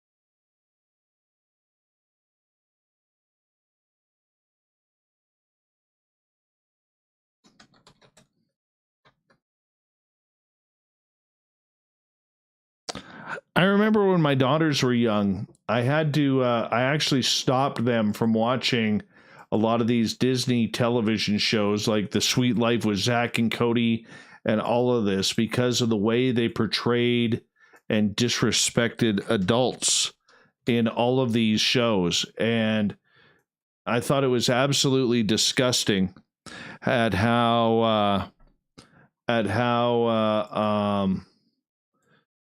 adults were treated like they were subhuman and absolutely complete morons and people who could be, I don't want to say disrespected, but pretty damn close. And I banned my kids from watching that because I wanted them to make sure that when they grew up that they respected adults. And I thought it was just disgusting. Like every show, didn't matter whether it was That's So Raven or That Sweet Life with Zach and Cody or whatever it was. And, you know, even that little shithead Caillou was banned in my house because it was always about, you know, whine and complain until you get what you want. And then parents and adults would cower to the children and all of that. And you know what? Look, I'm not a spanker. I'm not somebody who uses violence against a child. Okay. I got spanked as a kid or stuff like that. And, you know, I think most of us did, but I'm not that type of parent because I remember how I felt when my dad did it to me or my mom spanked me or whatever. But I mean, you still got to teach kids respect. And the way Disney comes across with their television shows that adults are dumb, I didn't want my kids looking at that and using that as some sort of catalyst as to way you treat people. You know? And so I just look at it and I think, you know, like our generations and older, we're not that bad. Okay. Yes, there's a lot of assholes out there. We could do without the racist bullshit. We could do without a lot of this stuff that is out there. Okay. I don't like a lot of the stuff that is happening today. I really don't. And I don't like a lot of the stuff that I see happening. And, you know, I keep my own political views to myself because we're not a politically affiliated show, you know, but I can say this, and I will say this, the stupidity that we are cowering and trying to, you know, change things, you know, not everything we did or what our parents did or our grandparents did was bad. Okay. And the way society is portraying, the way our families and your families did things, they portray it like they were absolute moronic, violent animals, which is just not the case. Okay. That's another good point, Gary. The father somehow is usually the idiot. You know, but that's for a total different time and a different place right there. But I mean, I just look at it and I just think, wow, you know, I'm glad that, like, even with my son now, that he doesn't watch those Disney shows, and I don't allow him to watch those Disney shows because I think it's horrible. I really do think it's horrible. And I think it's, you know, look, there were some horrible people back then, okay? Whether, you know, up, down south, the way African-American people have been treated, the way up here First Nations people have been treated. There's some horrible shit and some horrible people up there, okay? And that's the type of shit we need to say, okay, enough is enough, and we're not doing that anymore. And I agree with that. I come from a blended family. I mean, my mother's adopted sister is black. And And so I'm glad that, you know, the way I was brought up and the way I tried to bring up my kids was that, you know, there just isn't, like, I don't understand how you hate somebody because of their color of their skin or their accent or whatever it may be. I don't get that, and I'm glad I don't, you know. But this, for the most part, what we're seeing today is a horrific case of people who are just being absolutely idiots, you know, and these idiots are the ones who are making influential decisions, right? 535-436, 535-436. So I just look at it, guys, as, you know, we're not stupid. We're not, our generation doesn't matter. And you know, this doesn't include a 20-year-old generation or a 30-year-old or a current teen or tween or whatever. It's a matter of just, you know, using common sense. And we keep having this common sense that is trying to control us because of their own political aspirations and affiliations. And I just think that's wrong. You know, it's a fucking cartoon, for God's sakes. Okay? It's a cartoon. I don't get it. I gotta let it go. Letting it go now.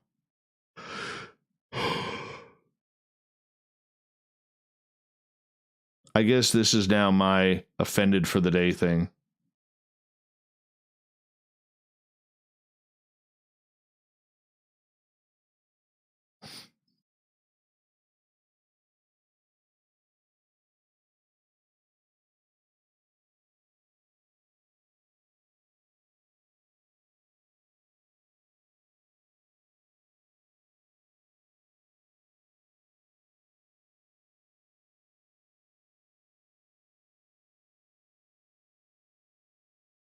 I don't know.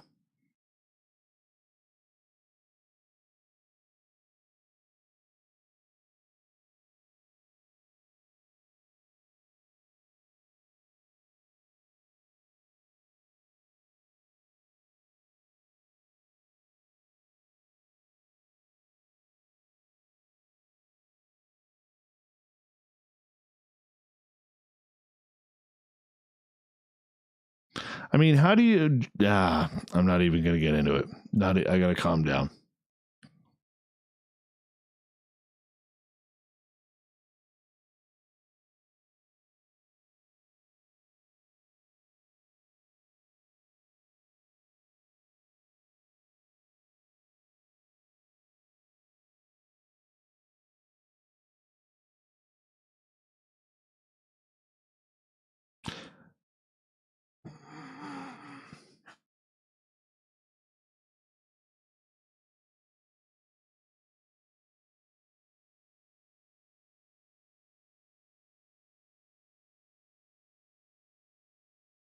Fucking, you had to bring up Daniel Thorson, didn't you, Titus? You had to bring up Daniel Thorson.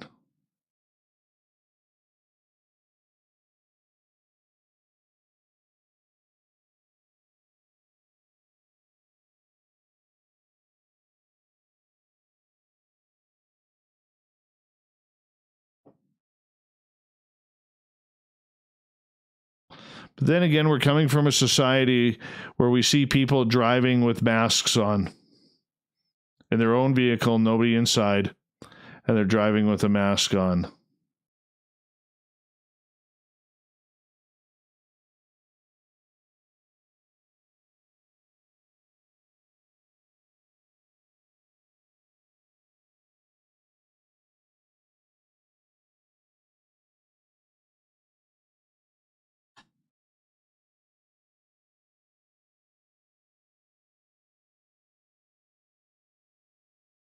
Damn Daniel Thorson. Let's see if he put anything stupid on Twitter today.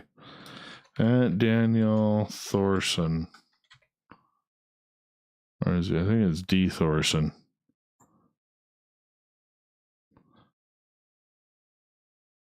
Oh, that ain't the guy.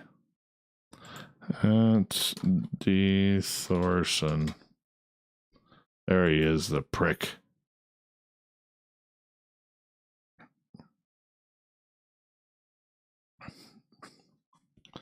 Oh, he's flipping out. Remember I told you? Hey, Bill Wilson, thank you so much. Wow, that's out of the blue right there. Thank you, man. Whoa. Bill Wilson, everybody. Bill Wilson with the super chat and the super sticker. Thank you. I appreciate that. So remember the other day when I said Daniel Thorson would be jumping all over the place to get more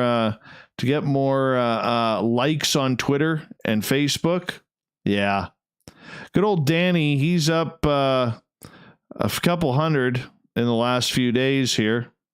Number one, but he also tweeted out, he goes, wow, on his tweet because somebody sent him a tweet that there are 940,000 likes on TikTok in China about your tweets in this New York Times. About your... Yeah. I told you this guy was going to end up a shithead. I told you.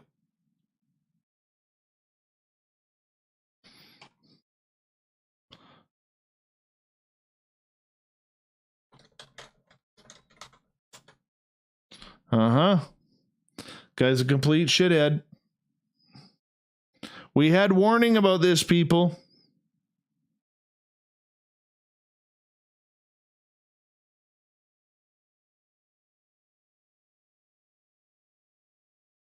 We had warning about this. Did he really do it? No, he did it for his social media. That's what he did it for.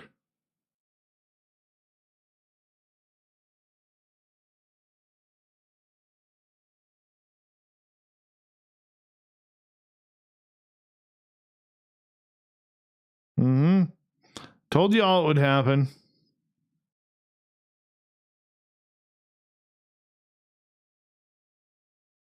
I so want to throw a shoe at this guy. He's the type of guy who's going to milk this like a farmer milks his cow.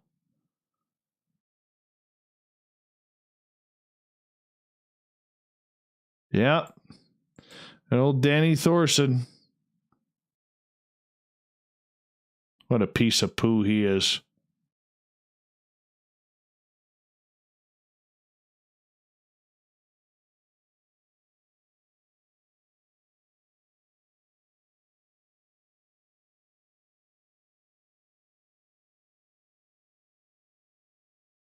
Garbage. Thank you, Titus, for firing me up.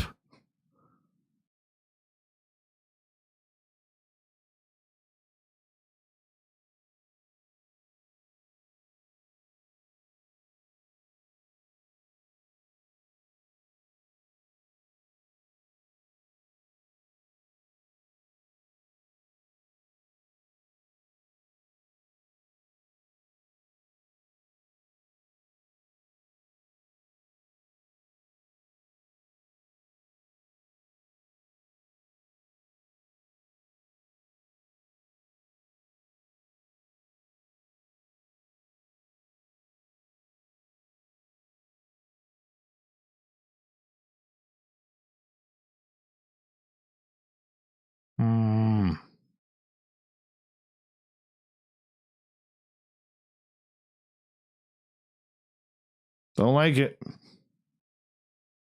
Don't like it at all. Don't like it. Damn you, Titus. I'm blaming you for this one, man. Totally blaming you for this one.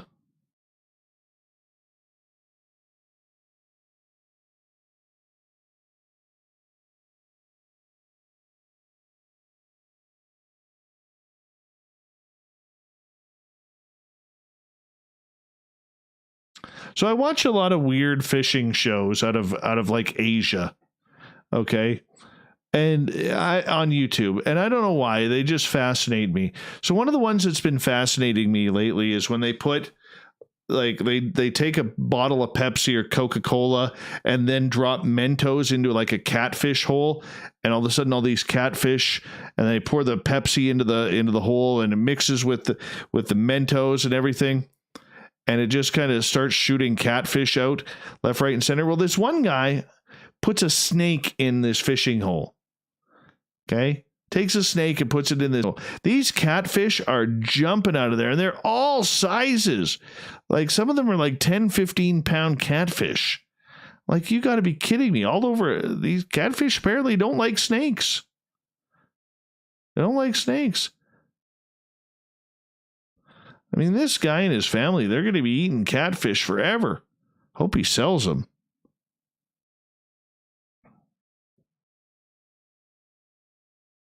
Yeah. Where's the snake? Come on, where's the snake? We need the snake. I don't think your snake's coming back there, boss. I don't think he is. Yeah, they use toothpaste too. You've seen that. Oh, there's the snake coming out. Come on, get your snake back. Oh, it's actually kind of cool. It really is kind of cool to watch. Oh, yeah, and his snake comes out. Look at this shit. The pet snake comes out. It's only about a 7-8 foot snake. He's like petting the snake, and he's like, oh, wow. Yeah, Mentos and Pepsi.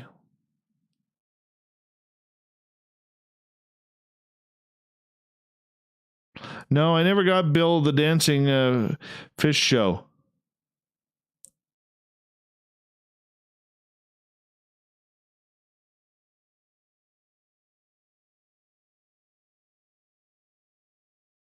That's just insane.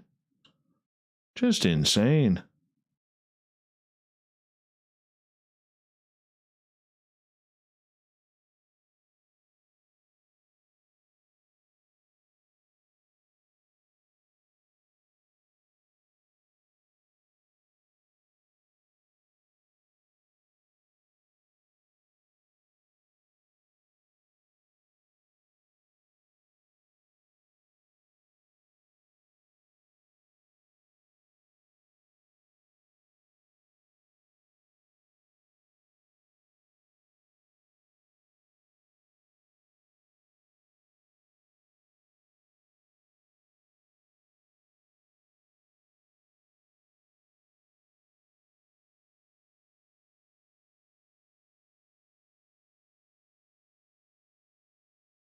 Oh, yeah, just go on YouTube, man.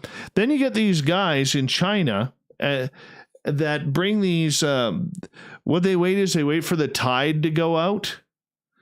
And when the tide goes out, it creates these pools. Well, they bring in like water pumps, like generator water pumps to pump all the water out. And the fish that they eat out of there, man, the fish they get out of there, it's insane. Absolutely insane.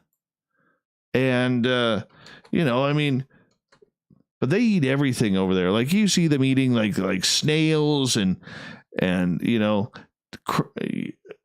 eels, lots of eels, octopus. Every now and again, you see them get like a lobster, but the lobsters there, they don't have claws or front claws. It's got these giant antennae. Just kind of weird. I'm addicted to those. I don't know why. I just am. Daniel Thorson. God damn. God, I gotta get him off my Twitter.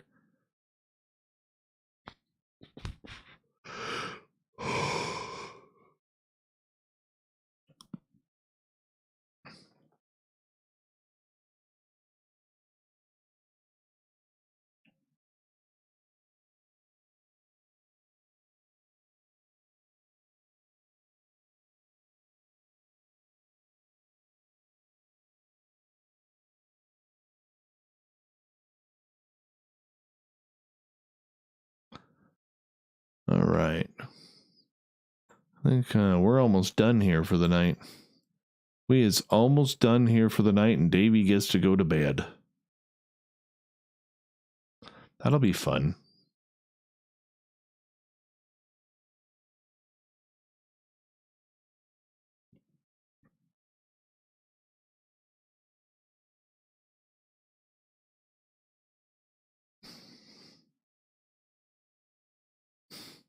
That prick. He does too, doesn't he? I'm going to go check this out now.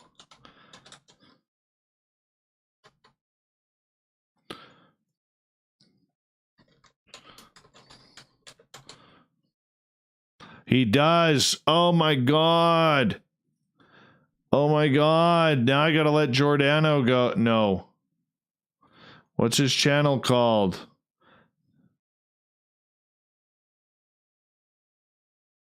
The Stoa?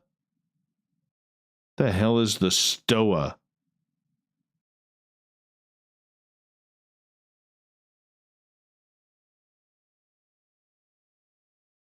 Or is it Techno Social?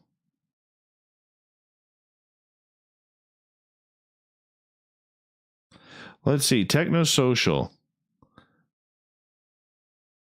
Let's see their videos. What do they have on here?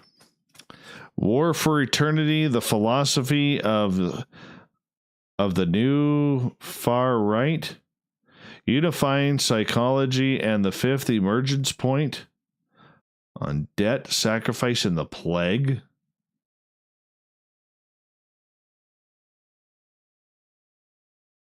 Oh, maybe it was just a guest there. I don't know. Excuse me. The Stoa. What the hell is the Stoa?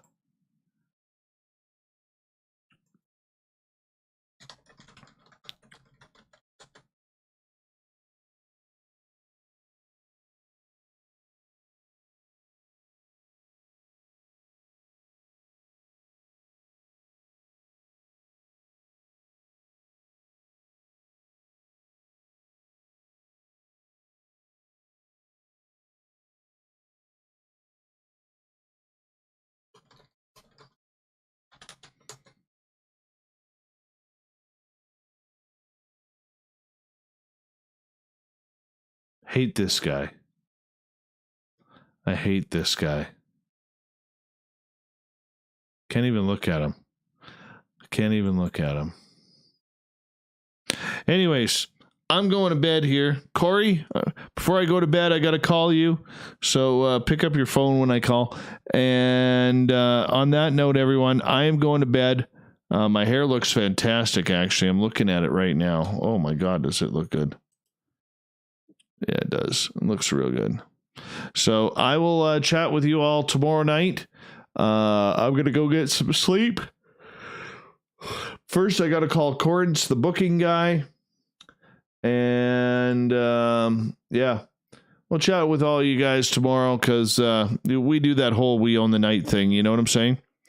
And we'll catch y'all later. Talk to you tomorrow. Thank you for the super chats, Bill Wilson. Grendel, Science Bob, and Manitoba Becky. Appreciate that. Much love to you all. Give us a thumbs up. Share this episode. And tell your friends, will you? Because we're building